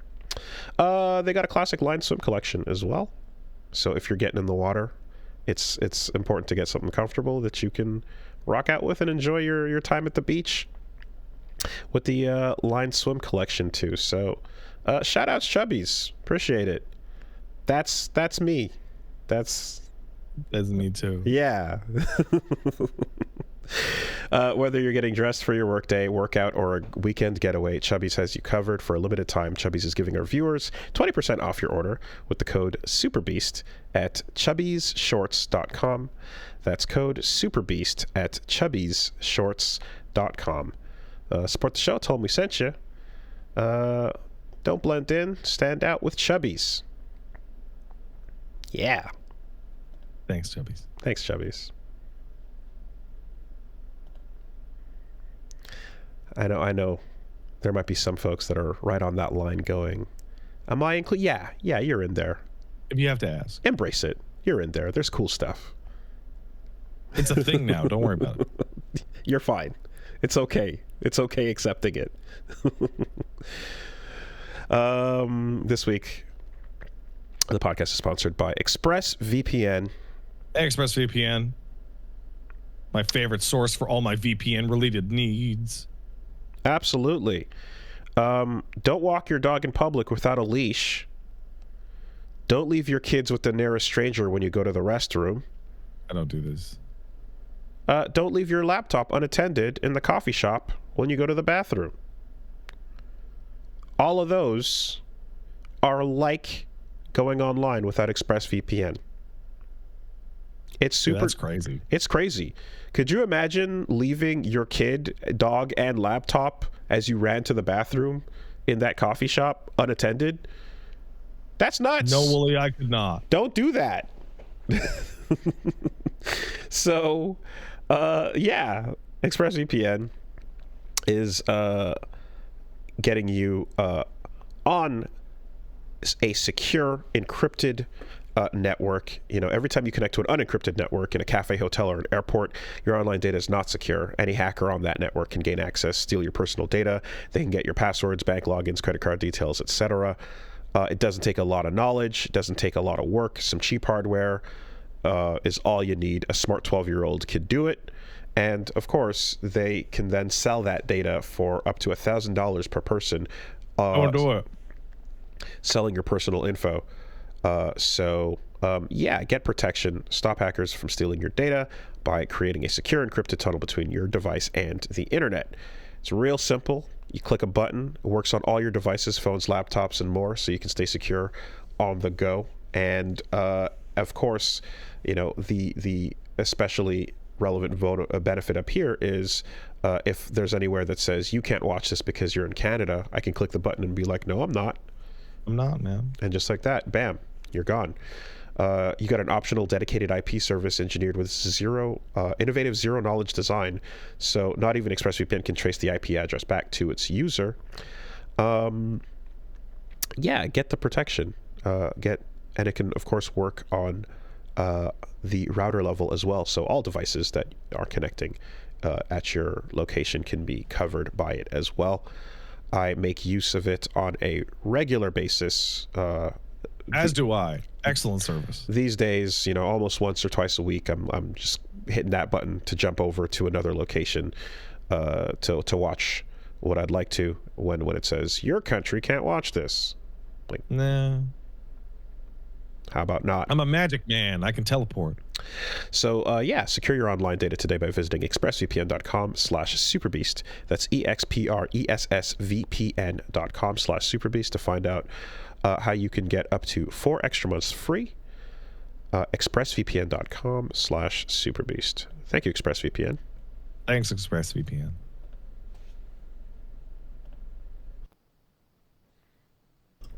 This week, the podcast is sponsored by Factor. Hey, Factor, I'm hungry. I did have breakfast before, but I'm still hungry. Well, you got to optimize your nutrition because you want to get it fast, you want to get it healthy, and you want to get it tasting good. And that takes a lot of work. That takes a lot of time and effort that you might not have. But you can check all those boxes off because Factor is coming to you perfectly prepared, ready to go, ready to eat in 2 minutes, and healthy and dietitian approved. Let me ask you a question that is going to factor in to my use of Factor. Have you ever been like, I'm really hungry, I should make myself some food and be an adult? So you pull out a pan and you go to get an egg, right? And then you get like halfway through the process and you're just like, I'll just drink some water instead. You're just like, I mean, you lost me at the egg, but I definitely have hit the. Fair enough. I've hit the fridge, and I'm just gonna eat an ingredient. Oh, no, upon opening fridge, I just actively cancel the animation entirely, and I'm just like, fridge open to nah. I'm out. It's putting it to my mouth is already so much work. Yeah. No, the opening to reshut, there's like blue shadow trails behind me as I 180 away. I ate popcorn the other day explicitly because microwaving it was like the only thing I could bring myself to do. Terrible. Listen, get in on Factor. You're getting fully fresh, prepared, active, ready for whatever dietitian or whatever dietary preferences you have meals. You can go with Factor Keto if you want to try that out, but you've also got Calorie Smart, Protein Plus options as well. 40 options across 8 dietary preferences on the menu each week. So more than enough options to choose from. And you can also go for wholesome smoothies, breakfasts, grab-to-go snacks, and more add-ons as well. So variety is there to keep it interesting and to always find something that suits your tastes. Yeah, reach your goals this year with ingredients you can trust and convenience that can't be beat. Eat smart with Factor. Get started at factormeals.com/castle50off. Use code CASTLE50OFF to get 50% off your first box plus free shipping. Once again, code CASTLE50OFF at factormeals.com/castle50off. and you're going to get 50% off plus free shipping on your first box. Thank you very much, Factor. Thank you, Factor. I mean, yeah, I'm thinking of those times of just like approaching the fridge and it just immediately denying, just like, nah, the spirit is weak. Just like, I'll just take a bite of this cheese. Have you ever taken, this is a hypothetical. It's a purely hypothetical scenario. Have you ever been like, and taken like a big block of cheese and bitten a piece of the cheese out, and then there's like your teeth marks, and you're like, fuck. And then you get the butter knife and then you cut around the cheese so it looks like you made yourself a little block and didn't just bite into it like an animal. No, I will slice out whatever I'm going to use. I don't do that. That's not a thing. That's hypothetical. I'm just wondering if anyone's ever done that. No, not quite. Instead, I'm going to recommend you go with the chicken and salmon with cauliflower grains and beans for the good tasting factor. That's probably a much better idea. That's probably much better. You should do that instead.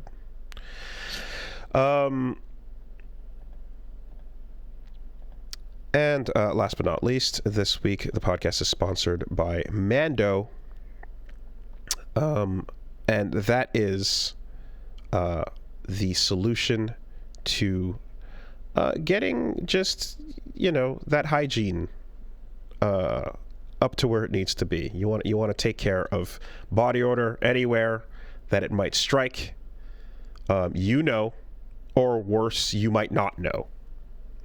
I think not knowing is way worse. Well, not knowing is way worse because it's not malicious. It's not coming from a lazy place. Like the social cost of someone having to tell you to someone else, which is like hard. It's brutal. It's rough. Sometimes it's malicious, and I have much less sympathy or empathy for those individuals. But when you're just completely oblivious, that's brutal. So, you want to make sure that you're always smelling fresh and smelling good. Mando in particular, way better than if you're getting old, awful, crusty deodorants.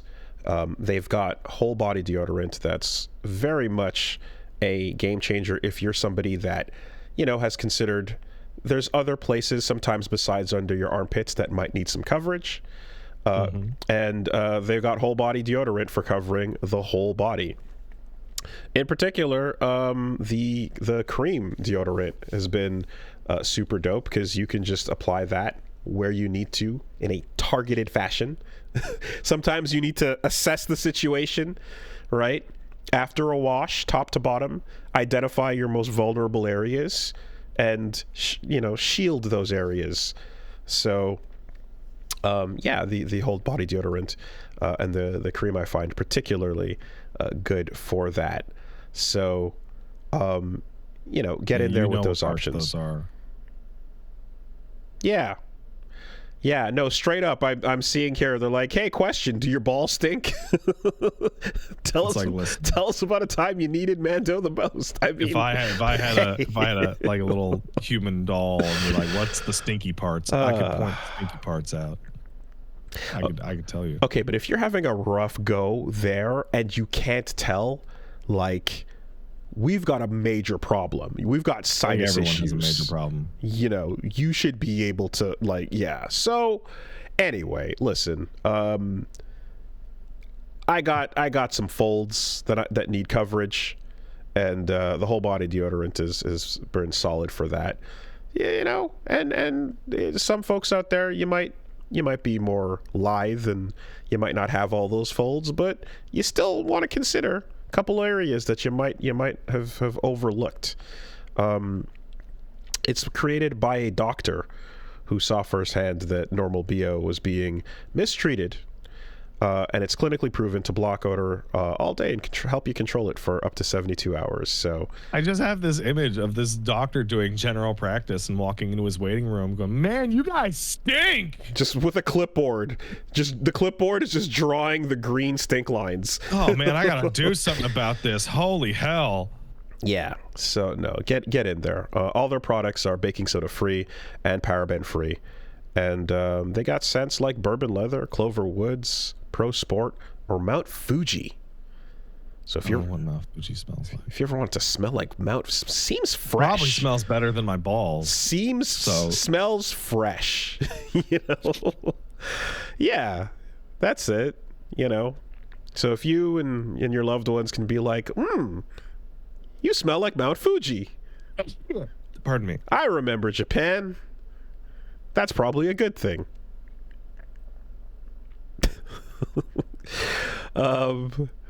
Mando starter pack is perfect for new customers. Comes with a solid stick deodorant, cream tube deodorant, 2 free products of your choice like the mini body wash or deodorant wipes, and free shipping. As a special offer to our listeners, new customers get $5 off a starter pack with our code.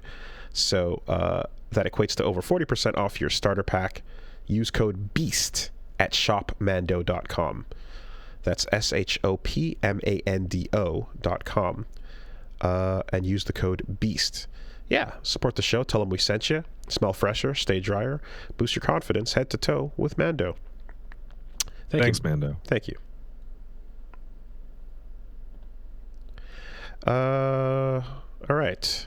What was the other story? It's not my story. It's my wife's story. But I think it's interesting enough to bring up. So Paige took the baby for a walk, put him in the stroller, blah, blah, blah, blah, blah. Went to the bakery, got some croissant, got some miscellaneous groceries, takes the baby to the park. Playing with the baby in the park, having a good day. Wait, what's that noise? Caw! Looks over. Raven. Crow or raven, we're not sure. We don't do taxonomy in this house. Stealing her croissant. Oh. Pecking through the bags. And then when she was like, what do I do? The raven or crow took the entire bag and just flew away. Just stole them. Stole all the breads. right out of hand? No, right out of the stroller. Just mugged her. Flew away with an entire bag of bread. Okay, if it was big enough to grab a whole bag, that was probably a raven. Probably. We're being told this, but I mean, we don't know the difference. Crows are smaller. Ravens are Paige was clear not to antagonize the bird because they remember. Oh, yes. And be friendly to the bird. But also, the bird just stole or destroyed her entire run of groceries. On the way up, just passes by her ear like, nevermore, bitch. It's just ridiculous. Like, I'm sitting here streaming, and I just get a text message, I have been robbed by crows. That's... Like, it's... Real shit. Real shit. And what? Just literally... Oh, you want to come get it back? Then come take it then. No, you can have it. I don't want no food a crow has touched. Oh, man. Yeah. They got bird flu going around or whatever. Nuh-uh. Okay. Well, I'd say important to identify the size too as well, and know if you're dealing with the larger, more like I'm gonna swoop down and grab anything small and moving. Well, the real thing is that we have to make sure that like the birds don't steal this dog. No, that's exactly this dog is small. Mm-hmm. And there has been I want to say there was I think it was made here, but there was like a fake video of someone of like I think like a falcon comes down and grabs a kid and then like lets go after like a couple feet or whatever. No, falcon won't grab your kid, but I have seen people walking their like Yorkies and Chihuahuas with the anti-hawk suit. What does that look like? It's a lot of spikes. and bright colors. You can look up anti-hawk chihuahua costume. Oh, sick. That's punk as hell. Yeah. Because if you have a Yorkie or a Chihuahua or like a small poodle or something, we're talking like 2 pounds, that's indistinguishable from like a gopher or something. Now, will that also stop a coyote? No, nothing's going to stop a coyote. Do we have coyotes? No. I'm sure we do. Probably not like, as at least, it sounds like. We do have them. Oh, yeah? Because it sounds like America has them in West Coast. Yeah. Yeah. Because they're out in California and stuff, so that would make a lot more sense. Yes, they would. Oh, there's coyotes out in the eastern townships. Out where you are. Oh, yeah. Not downtown. No, But like, yeah, no, there's coyotes everywhere. Well, okay, the question is not, are there coyotes? Is there a coyote problem? No. Right, because some areas, some places have mountain. coyotes and some places have a coyote problem. So, all right. So what's new in the world this week? Fucking Evanescence is new. Yeah, man, this is someone who's been trapped in the year 2005 is just completely losing their fucking mind. Hey, look, it's like if you're waiting for like which one of these Evanescence tracks is going to be associated with Devil May Cry, it's like the answer is this new one, the brand new one. They worked together. Like, great, perfect, awesome, nailing it. Early aughts new metal should be the sound. You know, it's not.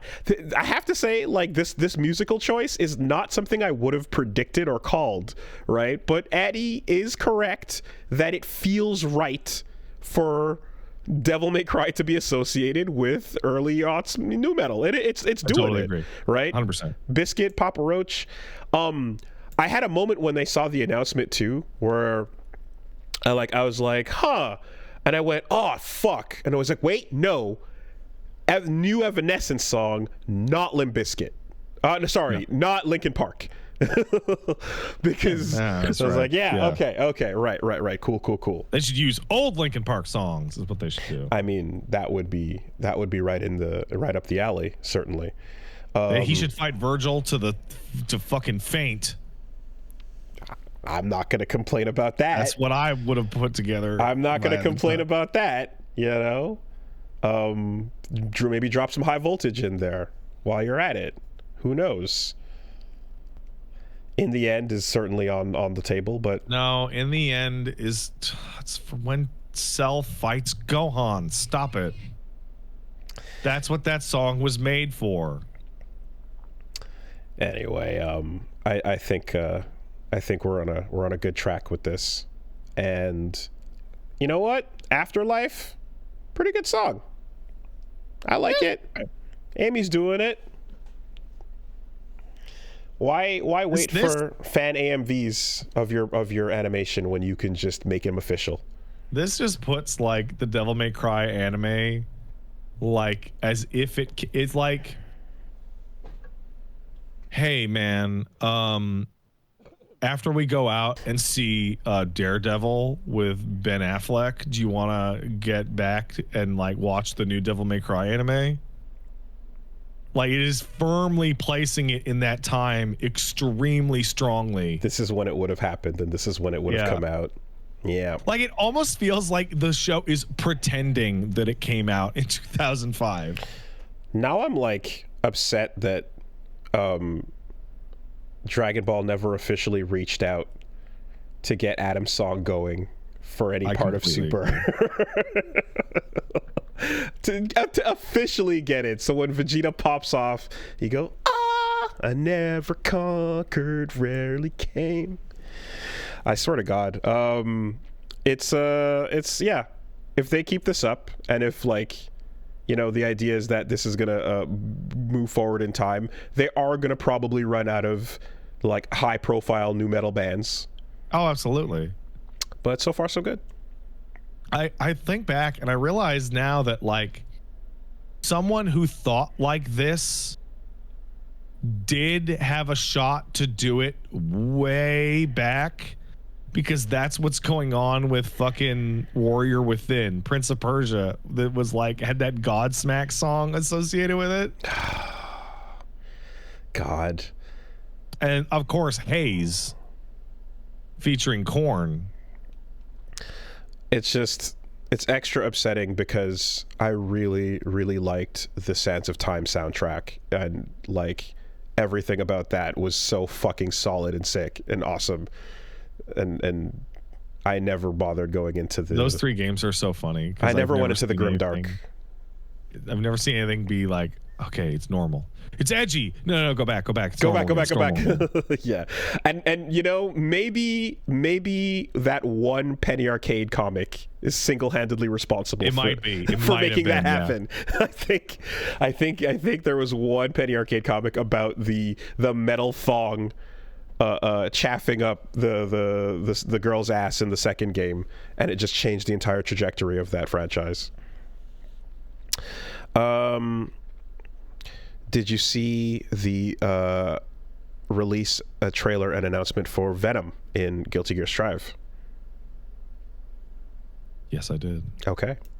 And I'm going to be honest, it took me a second because my brain actually like responded incorrectly, and I was like, Venom isn't.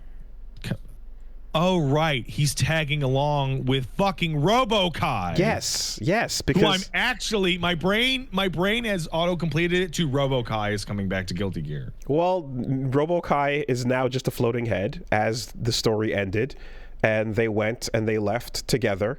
They had a nice little epilogue moment. They had a really, touching scene of him getting out of the Assassin's Guild. He sacrificed everything, but he didn't die, and somehow survived and got his happy ending with him and RoboKai in their gay little bakery together. And for some reason, I guess they've had to give the life of the gay little bakery up to return to the fight. But now he's calling himself the Phantom. And I just say, having a character say, I don't know who Venom is, my name is Phantom, and then having the word Venom appear in giant letters on the screen is hilarious. Time. Because they're like, you, the player, needs to know. We're not even going to pretend here. Like if they go Bedman, and you're like, oh, wait, what? Ooh, what's happening there? I'm a Bedman fan. I don't get it. But no, it's fucking Venom. And if you want Venom, you're getting your Venom. And it's like basically the same design, except now he's got a stylish brown jacket over that exposed chest, and at a flash it kind of looks like his chest is exposed anyway, so you can't looks cool. Yeah. Impossible hair continues to be a thing, and I guess just at a glance, like, yeah, it's exactly what I expected, but I'm surprised in the simplification of his moveset that they've again, the placement of the balls, and you're still playing pool and everything's knocking into each other, but they got rid of his spinning double head morbid, the DP input, like one of his, what I thought was like a signature move, It's like my favorite move. Yeah, and he doesn't do it, and it's like, wait, but that's such a signature move of his. That's so weird to take that away. But yes, if you are interested in the complex, like, visual calculus play style of a pool player in a fighting game, then like this is all that and then some, because you place the balls, you hit them, and then as usual, you stack them up for damage, but you can charge to delay or have them bounce off the wall behind, and you're just Venom's fucking nonsense, man. Do the mental math on the balls, yeah, cool, good stuff. He's back, and then RoboKai's there as a floating head and he helps out in the supers to land the last hit, to talk shit, and to have his little stick body and cape out. There will be no full RoboKai, but for now, I guess he could get a full body if they wanted to, But yeah, I like the two of them there. This is how Cliff is going to come back. I'm just curious as to like why'd you have to give up the gay bakery? It was very nice, and he was having a good time. Yeah, something's probably gonna happen in the gay bakery, and he's like, he's gonna have Jam storyline. And like his biggest moment is like he changes and then gets into his baker's outfit, and then like he tucks his hair back, and you can see his face clearly, and it's like oh my god, Look at him. I'm trying to think. Like, I would actually really like it. It's like, hey, what happened to the bakery? It's like, I don't know how to make any money. I'm an assassin. I didn't learn any skills that would help me run a bakery. Yeah.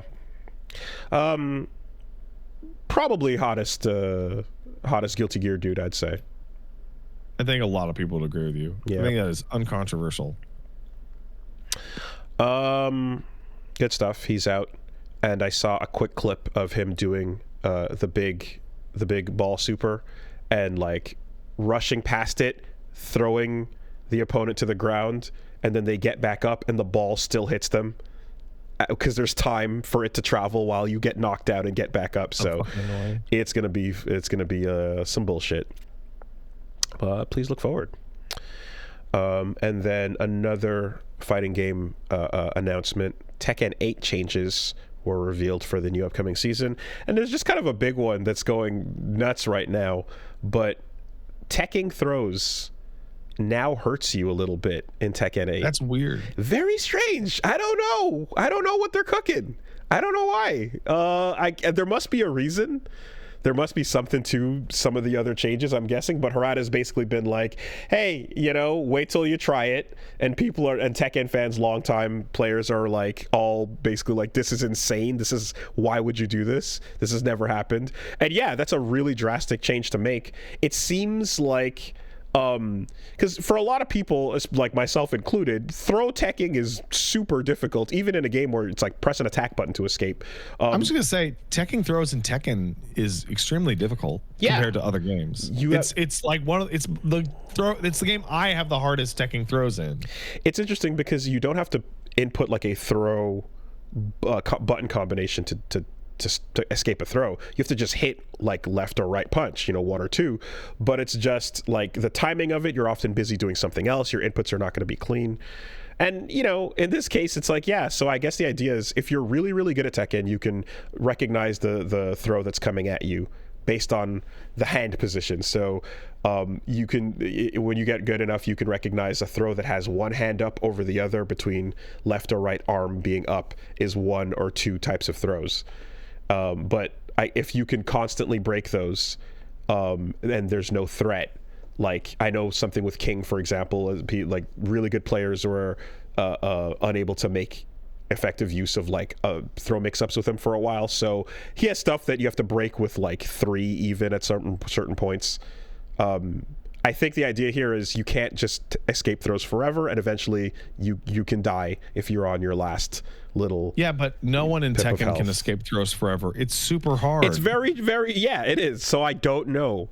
The idea is probably just at high level you can't do it forever, but I don't know. We'll see. Oh, it doesn't. You don't die from chip in this case. Okay, so it just reduces a little bit of life, but it doesn't actually. Okay, dunno. But it's a very, very big change to a game that's never been like that. It reminds me of, I guess, like it's almost like a deliberate moment going back to Street Fighter 2, where when Super Street Fighter 2 came out, like you could never escape throws until they added it. You couldn't like completely get out of it, but they added throw softening, right? Someone would, like Ryu or Ken would grab you and flip you, and then you would flip out if you pressed your own throw input quick enough, and so you'd take half damage instead of full damage. But the idea was, there was no completely getting out of the throw if you got hit with one. And it's kind of like that here, I guess. It's like, nope, it's your fault for even getting grabbed, but we can reduce the amount of damage it would do. Strange. Still baffling change to me. Who is this for? I would imagine high level players that are able to recognize the type of throw coming at them almost every time. But yeah, anyway, that's it there. Another big piece of news that has dropped is at GDC 2025, the formation of a brand new industry-wide union for game workers has been revealed. The UVWCWA. This is great. United Videogame Workers union, formed with the tenured Communication Workers of America, So the idea here is this is a Canadian and U.S. covering union, and typically, I guess the difference between this and a lot of the other game union news we've been hearing about is most of the time a number of employees at a particular company would create one and then invariably get shut down or punished or whatever the case is, because it only covers the employees at that particular place. So I'm going to use an example. This is not a company that this has happened at, but it's just if you try to start a union at Capcom USA, well, Capcom USA can go, oh, fuck, and shut those offices down fast enough to kibosh the union. Again, I'm not talking about Capcom USA specifically. That's just an example. But this allows people to just join a general, I work in video games union. And so by being larger and by being not specific to a company, it's much more difficult for a particular company to punish any employees for joining it. Because how are you going to know they joined the union until they come to you with collective bargaining, which will be in a couple of years once tons of people have joined this union? So that's the idea, is if there's enough numbers behind it, then it, you might, what might certainly happen and what will happen is when there's a number of people in a given company that are members and then those who aren't, and then the treatment might be different between those as things ramp up. But certainly if this covers enough ground and enough people join in time, then there's nothing that when the company is not above the organization at this point, but they're directly bargaining with an outside force, then yes, they get better bargaining power. So very cool. Even at its most base level, not even describing collective bargaining, right? Just, hey, there is a large video games based union that a certain multitude of people are paying their dues, which means, hey, as part of the union, I think, example, not the company, this is a hypothetical, I think EA fired me or fired my team or laid us off illegally, and I think I'm owed severance. Well, now I can go get my union lawyer, or I can go to my meeting with HR and the boss and go, unlike most situations in which I would have to do this out of pocket, I have a union lawyer who will come and fight you and fuck your day up for as long as this takes. That's it. So just pay me my fucking severance. And you're also talking about people that are not necessarily, again, it's not the people working under the company at the company that are beholden to them, but that lawyer or any of those people that are potentially doing this full time from outside. Again, they can get more done. I think a big cool detail too as well is the fact that it's partnered with the Communication Workers of America, means that existing large-scale union, an existing backbone for this, exactly, which means it already had those guys already have union lawyers, they already have bookkeepers, they have guys who know how to manage a meeting. They've been doing it since 1947, so the framework for everything to have a number of employees in a union outside of the company that they're working at is right there, so they get to just one-to-one take that template, apply it to video game employees. So great, just good news all the way around. And it covers Canada and America in one fell swoop as well. Even the existence of the union at all is a force for positive good, because it may create, in at least one situation, man, I really want to fuck this team over, but I don't want to be the first company to fight this new union. Sure. I don't want to be the very first testing ground for battling the new video game union. So, you know what? I'm just going to chill a little. Make no mistake, they're going to fight against it and find ways to do so, right? But the difference is it's going to be a lot harder when you can't just shut down an entire studio branch or team by, simply going, hey, whatever, we can find a reason and just go, we're shutting that down, we're canceling that game, we're getting rid of this project, whatever the case is, and then, nip it in the bud. This is much more difficult for them to do that with, but they'll find a way. they'll find a way. But yeah. And also, if we're talking about unions and we're talking about an industry, like oftentimes on an economic scale, you end up in this kind of situation where, okay, well, the guys are making unions here. Can we outsource that? It's like if it's a manufacturing thing, like, yeah, you might be able to outsource it to a country that doesn't have good unions or doesn't have a good civil liberties protection. But we're talking about video games here. We're talking about essentially what is an artistic medium. It's not, you're not making crackers. You're not making car parts or, you know, large scale mass produced goods. You need the certain people that you have hired to do it. So what you can do is go, we're starting a new studio that just happens to be placed in country that doesn't allow unions. But then you have to convince your whole team to fucking move out there, which is hard. Yeah. No, I think, you know, a part of this too as well is like North America. I know people that work from Montreal here with companies in the States. I know people that move down to the States to work and go back and forth as well. The fact that this covers both is pretty dope. It's great. Because yeah, you know, like when it comes to stuff like SAG and ACTRA, which is the Canadian equivalent there, you got to go figure out specifically what your country does, and there's differences between the two and such. But this you know, doesn't get in the way of anybody that is like actively working across border for better job opportunities. So good stuff.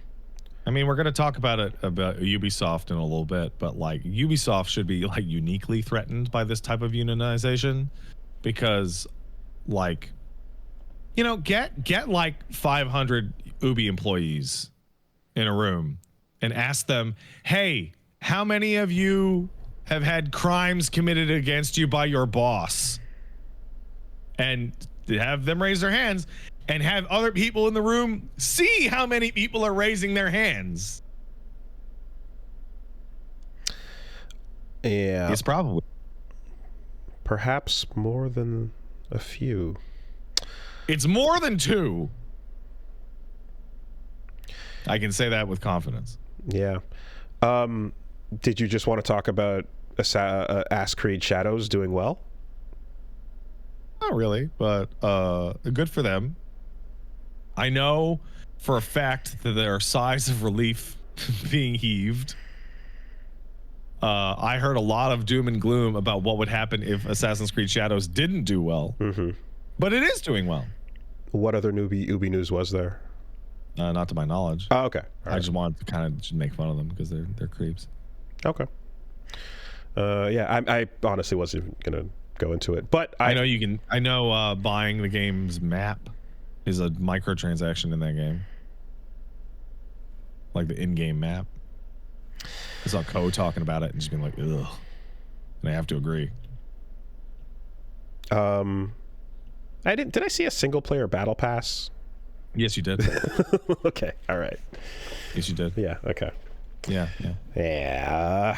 Hey, there's another game. Speaking of Yasuke, there's a game called Yasuke: The Lost Descendant.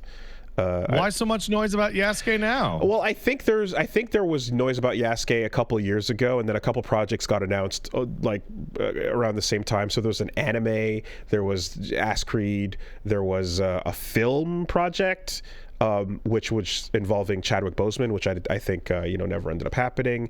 And then now there was this other indie game here, and yeah, action game.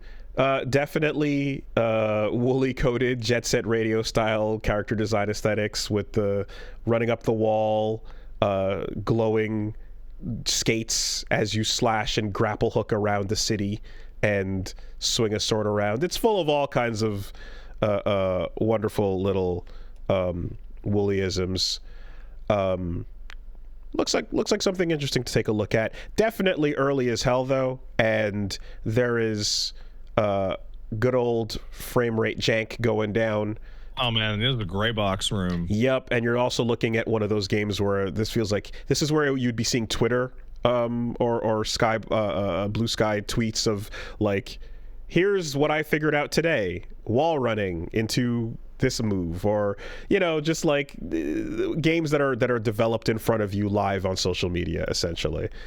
I gotta say, I saw some folks on my timeline describing how it's a lot harder to find indie games, and like games are like underperforming, and there has been some blame put on like the singular decision to disallow direct linking to Twitter has like damaged the game's business. Like every controller that you own has a button that might as well have been put a screenshot that you just saw onto Twitter. And that is not available anymore. And I think about like games like Yakuza 0 and Yakuza 7, which just exploded as a direct result of that, and a bunch of indie games that you would see just tons of little clips of. It's like, oh, what the fuck is that? Yeah. No, that sucks. That's a real shitty thing. I feel like stuff that like when City of the Wolves is about to drop, and like a big part of that fighting games releases these days is like hashtags for a given character, and the tech being inside of it and stuff, and that's going to be all divided up as well. It sucks. It fucking sucks. I hope that there's some sort of solution, but I feel like I hope that Blue Sky adds DMing images soon, because I feel like I don't know, you can't do that, and I don't know. Okay, well, because there's good for DMing images, and there's also evil for DMing images. Sure, but I've tried to DM images, and I noticed I couldn't, and I was like, oh, that sucks, and I wanted to do that and was stopped. So I was like, well, let me go fucking figure something else out then. You can DM text, but you can't DM images yet on B-Sky. Yeah. So. Also. Well, anyway. Then beyond this, there was the Future Games Show Spring Showcase. I watched that. It was very interesting. A whole lot of stuff got announced and or shown off. We can't cover all of it, but we could talk about some stuff that was noteworthy or caught your attention.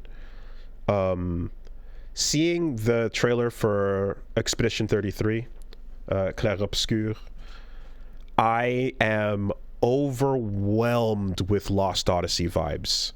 Oh yeah, overwhelmed between. 100%. So I played hours of it, and guess what? Yes.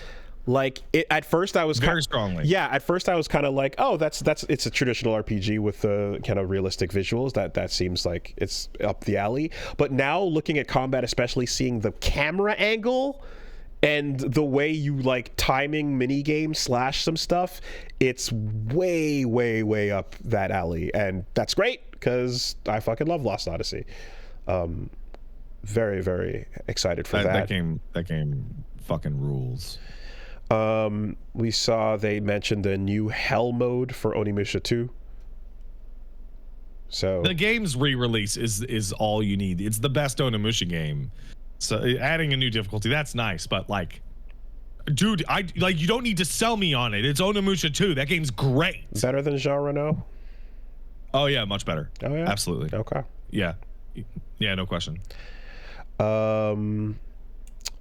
What did we see? You see Kingmakers? Okay, so yeah, Kingmakers. Like this is Club Space Argument, the game, right? Is the best. What if one tactical soldier with modern day weapons and knowledge and a pickup truck, with guns, had to fight all of the knights and medieval armies? What could they do? Like, they've shown Kingmakers before, but like the trailer just having you go through a time portal and use your fucking Dodge Ram to just take out like a score of British soldiers is just so fucking incredible. Well, so that's the thing, is like, okay, on the one hand it's just like, okay, this is the argument, what if one soldier versus old knights, but then on the other hand you're like, what if America versus ye old British? It's amazing. I love it. Fun stuff on that. And it's always like Dynasty Warriors numbers of soldiers coming at absolutely. You. They showed off something else that is, again, I feel woolly coated, Nitrogen Omega, a TTRPG that is got taking a mecha team, getting the kids in the robot, customizing the robot, doing your moves, and stylish, fun Saturday morning robot action going on. I want you to know that when I was watching this stream, I looked over in my chat and it was just like 25 lines of text in a row that just said Wooly. Correct. Wooly game. Yep. Wooly. And it's turn-based. Let's go. Yeah, I know, right? Let's fucking go. Yeah, I appreciated the character designs looking Trigger-esque as well. A lot of that was very much my speed. So, I'm hoping for good things. I've seen other projects that like there's other stuff that has promised robot RPGing that has not scratched my itch completely. I kind of didn't fully click with Wolf Stride, but I'm hoping for some good things out of this one. I think it's super messed up that the best two games you could play as a turn-based mecha game are Into the Breach and PlayStation 1 version of Front Mission 3.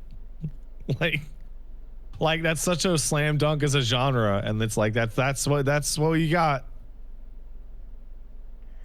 Yeah, there's Phantom Brigade, but that's not for everybody.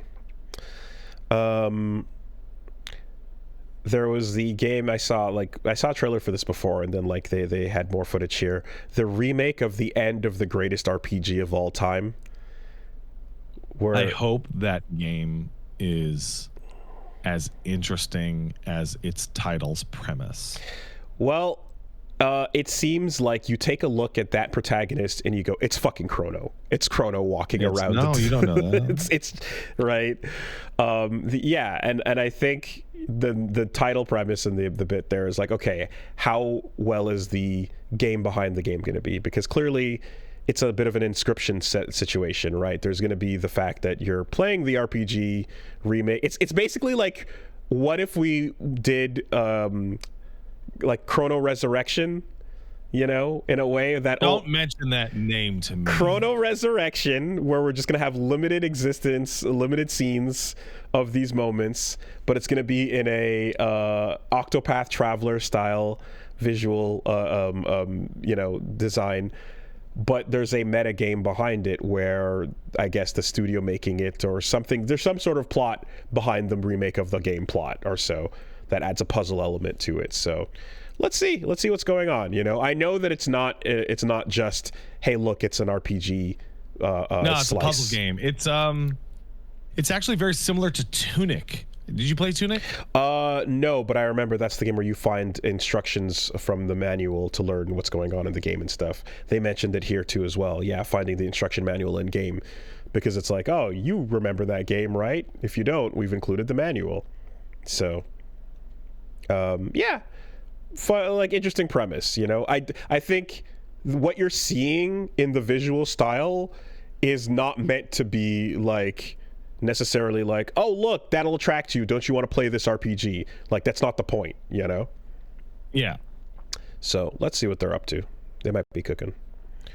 It'll be terrible. Like that feels like it's either gonna hit or just miss. Yes. The name of the game is the remake of the end of the greatest RPG of all time. That is the name of the game. Better be a really good game. I'm just saying, like, it's got to be the greatest RPG of all time, or else this is stupid. I mean, the logo for it is definitely Xbox Live Indies font. Yeah. What else was there? There was I Hate This Place, which was kind of like a cell-shaded Derby cool Girl looking thing. Game. Seems all right. Seems like you're running, like little Derby Girl Harley Quinn style character doing stuff. Inaya was like a cool looking little Dead Cells. So I did that. I did a sponsored look at that game, but when I played it was super early. A cool little Metroidvania, very fluid animation. Yeah. Combat looked pretty swag. There was the other Vania was Mandragora, I think. It looked much more traditional RPG. mechanics while Metroidvania-ing, or just Vania-ing, I should say. There was the System Shock 2 remaster. You know, fucking thank God. That game, like, GOG is doing its own thing, which I don't know if we talked about, but like, it's really nice to be like, oh, could there just be a normal, easy way to play System Shock 2, please? Now, I'm not sure if they were just doing a side-by-side or if it's actually a feature, but it seemed like you could just switch back to the old game if you didn't. I'm not sure. I think, well, it looks like it's just the old game cleaned up, and it looks, yeah, it looks quite close, but I don't know if you could play the old game within the remake or not. But it's not, the remake is a totally separate thing. So this is like they're remaking System Shock 2, but if you don't want to remake System Shock 2, well, here's regular System Shock 2 just cleaned up. Okay, because in the trailer when they started doing the side-by-side swiping, I wasn't sure if it was like, because System Shock 1 got the same thing, where they re-released it, cleaned up, and then they made a full-scale remake. Okay. In modern context. I mean, I'm always a fan of when you allow that to be possible, and even better is where it's hard though. But even better is when you can switch it off immediately, you know, and like have the new thing and the old thing interchangeable right away. Is nuts. I don't think any game is ever going to be as impressive as Halo Anniversary in terms of that specific gimmick. The only other one that pulled it off, but unfortunately the game itself fucking, you know, we don't talk about, is the Turtles in Time bit, where they had the Turtles in Time, like a real thing running behind the remake, but then it was so bad it got delisted. You know? But yeah, that's a feature I appreciate. What was there? There was Roofy and the Riverside. Did you see that thing? I did. I saw everything there. Yeah, I thought that looked okay. So I have a soft place in my heart for Sonic Robo Blast 2 and that style of 3D. I love that style of 3D a lot. And this is a game that looks a whole lot like that, which is basically 3D, crisp textures, old retro style, but high res textures on a 3D environment. Mode 7. What is the name of the game again? Ruffy and the Riverside. Okay, that would explain the results I'm getting. RUFFY. Yeah, I was typing. Okay. I was like, wow, the search engine optimization for this Roofy game is terrible. Oh my god. It's like Ruffy in the Rivers. Got it. Yeah. And then it seems like the deal here with, you know, kind of having this sprite-based character running around in a 3D world is you can target something and grab its texture and apply that texture to another part of the world. That's cool, man. And then change the world. So, yeah, you pull ice and then drop it on the ocean, and then the whole ocean freezes. Or, you know, I guess you could... Well, there's a demo available right now. I'm always a sucker for this visual style, so I'm gonna lean into it whenever I see it. We saw it before a little bit, but I guess a little bit more of South of Midnight. South of Midnight looks really good. I'm probably gonna cover that when it comes out in 2 weeks. Yeah, looks cool. And also just huge shout outs because Compulsion, which is a Montreal-based studio, I had some friends that were working there actually. The last thing they made was We Happy Few. And that game's not good. But this is a massive departure, it looks like. Yeah, it sure is. Right. This looks completely different. So yeah, interested in seeing what's going on with this, but awesome art style, cool stuff going on with the visuals and the frame rate in particular. And combat. We'll see what's going on, but looks dope. And then we got to see a little bit more of Baby Steps. What the fuck is Bennett Foddy cooking? What if I woke up hungover? So that's a good. but I couldn't figure out what made it hard. Like, what was the control scheme? Terrible controls. But they weren't telling you what the control scheme was. Show you. Right? They didn't. You don't know what it was, but you're like, clearly we're struggling to walk, but I don't know why yet. You know? And now they explained it in that. So every step has to be manually input with the stick. Yeah, it's co-op. It's co-op again. But I guess you have to perhaps, like, you can't fully swipe it forward. You have to kind of, like, because co-op is, they're asking different skills of you, right? Co-op is asking you to hold complex keys in a particular pattern to emulate running, bend the knees and then bend the feet. Getting over it is asking you for mouse precision on your aiming, and then the game about climbing, same thing. You have to hold multiple keys on the keyboard. Like, this, it seems as if it's asking for accuracy of your thumb control on both sticks. So not exactly QWOP, right? QWOP is keyboard confusion. I think this is asking you for precise stick placement. And, you know, getting from just standing onto a thin little tree, thin little thing, and then jumping off of stuff. It's going to be insanely difficult, but it seems as if at the very, like, what he's doing now is, it's a big full open world game that you have to walk around one step at a time, but falling off of ledges and into bullshit just leads you to new areas. So, like, you don't have to do the hard path to get to things. I can't wait. You can explore on your own pace. I can't wait for the VTubers super cuts. Mm-hmm. Of them getting super mad. But, you know, that's obviously the whole point. It is to see Korone losing her shit and start barking. Yeah, pretty much. It's pretty much the only things I noted to bring up. I don't know if there's anything else that you... I have a minor piece of game development news that actually fits into our earlier discussion about waiting for games to come out. Mm-hmm. So the new Civ has come out, the new Civilization.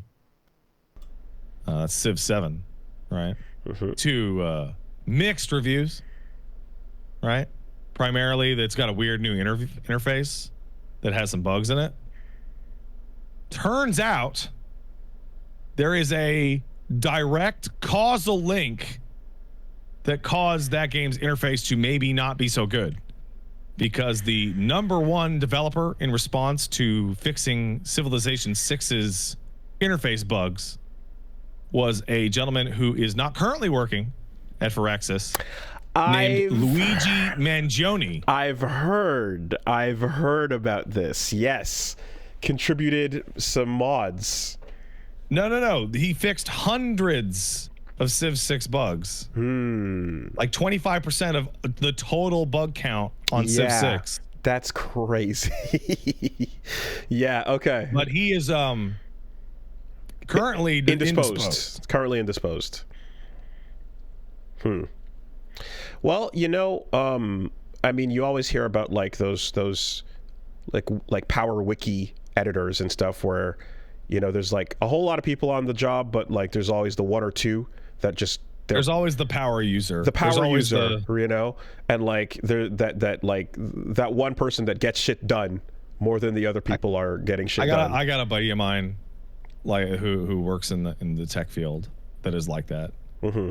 Who will finish all of his work and then be like, "Where's more work?" And he's like, "You have finished 2 weeks of work in an afternoon. I have nothing to give you. You have to wait until your coworkers are done." You just... That's nuts. That's nuts. What a... Wow. Very good at regression and bug fixes, this Luigi Mangione. How about that? Yeah. Okay. Oh, what was that other game with the... It's like Animal Use Protocol? It's like a first-person shooter with some animals going on. Animal Use Protocol. I want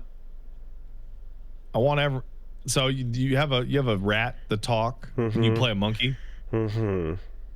It is it's by the Stasis Bone Totem people. Oh, that's who's making it. Okay. Which is why it's so fucking weird. Very bizarre trailer, yeah.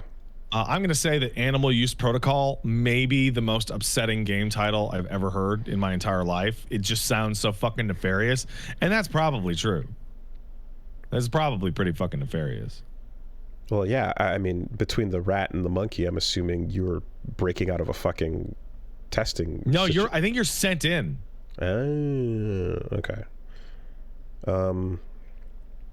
Yeah, not great.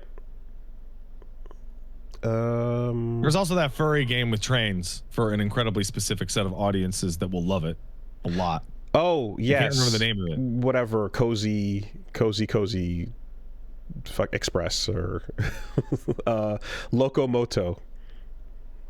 Yeah, Animal Crossing on a train. Why not? That's fine. You know. Why not? I'm surprised it hasn't been done already. I'm sure it has been. Mm-hmm. I mean, it might be fucking ReFantazio outside, but it can be cozy Animal Crossing inside this train. You know. Did you know, by the way, why it's called ReFantazio? I don't know why. So, ReFantazio is obviously it's the Esperanto version of ReFantasy. Of course. Right? Of course. And re-fantasy, as in regarding fantasy or return fantasy, is because they're like, we want to return to the traditional fantasy genre. But they lied. Well, no, they didn't. They actually did return to fantasy. They lied. They're liars. So, after doing a bunch of games about like kids in high school, and we're like, when's adults? And they're like, fuck off. Here's dragons and knights. And we're like, yeah, okay. That's fine.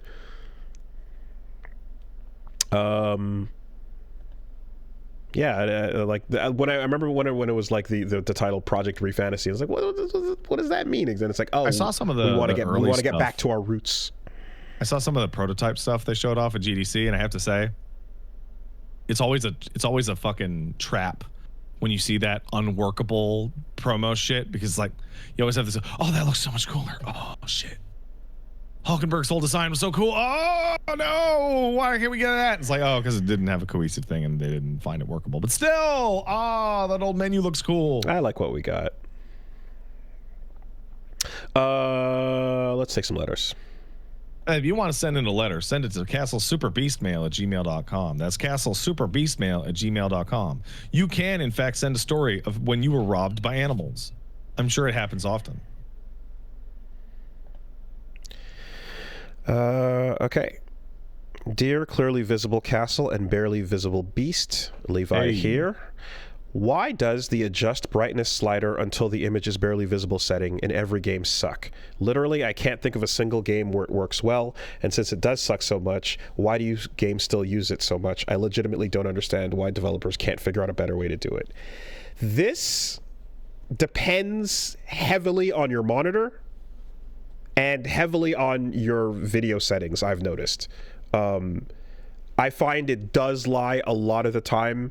But obviously I get a weird version of this when switching from direct HDMI input into an Elgato, right? Because the fact that we play through a capture device means we're seeing shit differently. The colors get thrown off in a lot of cases, and in some cases it like brightens things but flattens them out. But yeah, I feel as if in horror games where it's like you set it just to be barely visible, barely visible, and then when the actual time in the game happens where you're at night, it's actually just there's nothing, you can't see shit at all. So, and I'm like, that fucking sucks. That I have to go gamma to it up. So I went down a multitude of deep dives on this subject because it drove me nuts. So I want to give a shout out to Resident Evil 6. The game with the worst brightness indicator of all time. An indicator I have never seen a single human being ever correctly used. Are you familiar with the RE6 brightness indicator, Wooly? No. I will find it for you, although I can probably see that you're looking for it right now. No, because I was actually thinking of when you use when you switch your PS4 or your PS5 to not 4K. No, what setting is it? Where it has its own baked in OS level, version of this that you configure, and that actually worked, but not the individual game settings. HDR. I've sent you the RE6 one. It's a black number 6 on a spotlight on the ground. Says adjust brightness so that number 6 is barely visible. It is literally impossible to use this to do your game, because if you make the 6 barely visible, your screen is completely black. That's so dumb. It's so completely black that if you try and do that, you will not be able to find the options menu to fix your brightness because the menus will be so dark. I have never been able to figure out what the fuck is going on with this. So RE6 started this because I was like, what the fuck is going on here? And what's going on here is I have determined what the actual failure state of the brightness indication on every calibration screen is. And it is the word barely. The word barely, in terms of barely visible, is not clear and is wildly determined by personal taste. Yes. Okay. Super subjective. A dev considers to be barely visible at a brightly lit PC in the middle of the day versus a darkly lit television in the middle of the night is a night and day difference. Also, it depends on whoever calibrated the test. I know this because I got into a fucking thing a while ago around this time where I would go and find E3 footage and dev footage of the games running, and me going, I am under the assumption they're running it at the intended brightness for their own game, and comparing it to the settings the game tells you to set. Always wrong. Always wrong. Games being shown in trailer or dev footage or at shows almost always have the brightness at default or higher. Like I can count the number of games on one hand that I was like, I need to turn the brightness down because I can see into dark areas. So my assumption with is that barely visible is if there's a monster in the darkness, what do you want that to look like? You should be able to see a silhouette. Exactly, right? What you should be like, how visible do you want that thing in the darkness to look, or so. But yeah, it doesn't end up working out that way. I feel like with Elden Ring and with FF7, I had to constantly change it. Shit, hold on a second. Doorbell, BRB. Oh, I gotta...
All right, there we are. Yeah, no, excuse me. I think it's it's election season, so some representatives just rolled up, like, "Hey, how's it going?" I'm like, "Oh, going good. How do you feel about becoming a state?" "Yeah, no." "Okay, cool." Oh, they really asked you that? No, but it was basically unsaid. It was just like, it was like, ding dong, hey, you know why we're here? Yeah, I gotta be blunt, man. If I was polling in Montreal and hit ding dong and an Anglophone black man showed up to the door, I'd be like, I know. Okay, bye. You have a good day. Like, how you doing? All right, cool. All right. Yeah. Okay. No, I'll mark you down. Yeah, we good? It's good. We good? All right. Yeah. No, it's just the timing, the era, the moment. Anyways, what do we got going on? Yeah, every brightness indicator should say adjust brightness to taste, and then give you a dark scene and a bright scene.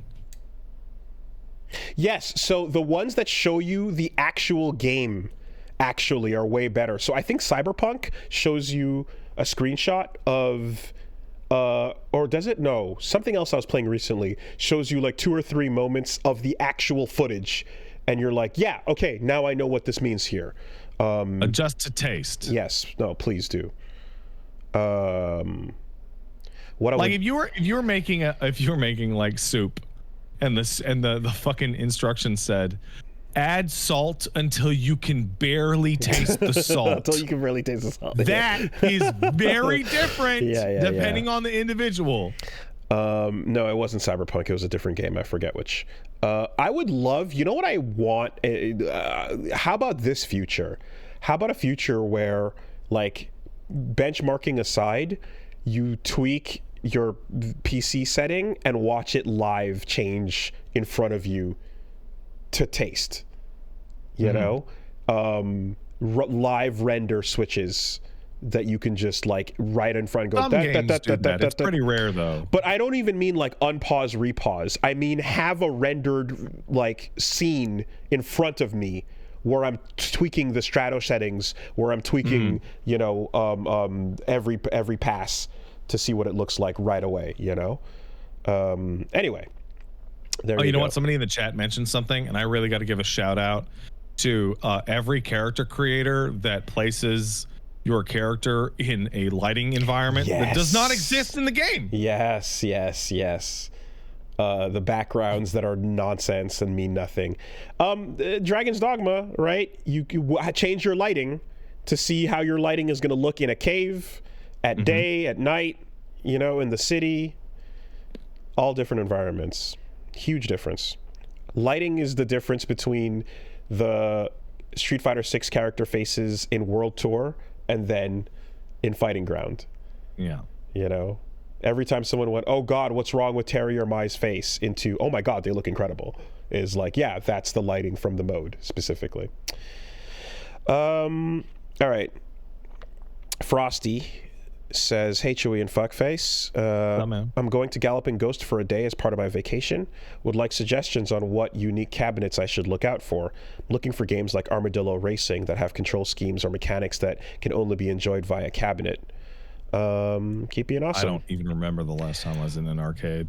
I can definitely, unique mechanic wise, if you get a chance to check out Punch Out Arcade, that's a lot of fun if you've never played it, because you have like a boxing control scheme, and it's a different version of Punch Out from the NES or Super Punch Out or any of those ones. The arcade one is very different. My favorite thing that I played, and I think like my favorite arcade game from going to Galloping Ghost was Blue Dolphin. Go find Blue Dolphin. It's amazing. It plays like a Contra game, but like with Dreamcast era Naomi visuals, sound, and style. Go find that and play it. Black Knight, go play that pinball game. It's got the best soundtrack ever.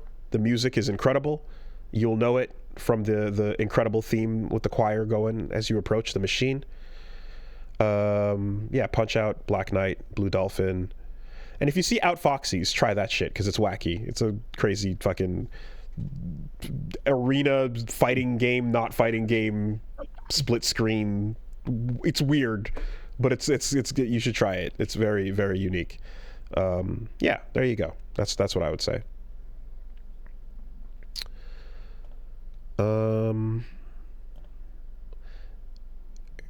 K says, Dear Western Pat and Eastern Wooly. What's up, man? Quick one here. What are our stances on opening and eating or drinking something in the store before paying for it? Is this tech is it off meta? Is it niche? Or should it be an automatic DQ if the TO finds out? I was raised with, so like I remember my dad got really upset one time when I was eating pizza, walking back to the car. I was just eating a slice and he's like, don't eat on the street, whatever. So he's all uppity about that part. I'm not a big deal. At the incredible intensity of the response in chat. I am blown away. Personally, based on that and based on that like kind of overcorrection, I would say, nah, I'm not down with that. I think it's weird. I think, buy it, then eat it. Opening it up and walking around is little, yeah. I don't see the issue at all. Okay. Well, I have no issue whatsoever. If I may, I have done it like once where I just opened up. I went to get like a pre-made sandwich, and then I grabbed, I took a bite of it, and then I walked up to the self-checkout and then scanned it in, and then bought it and walked out and never dealt with a human. And I'm just like, what?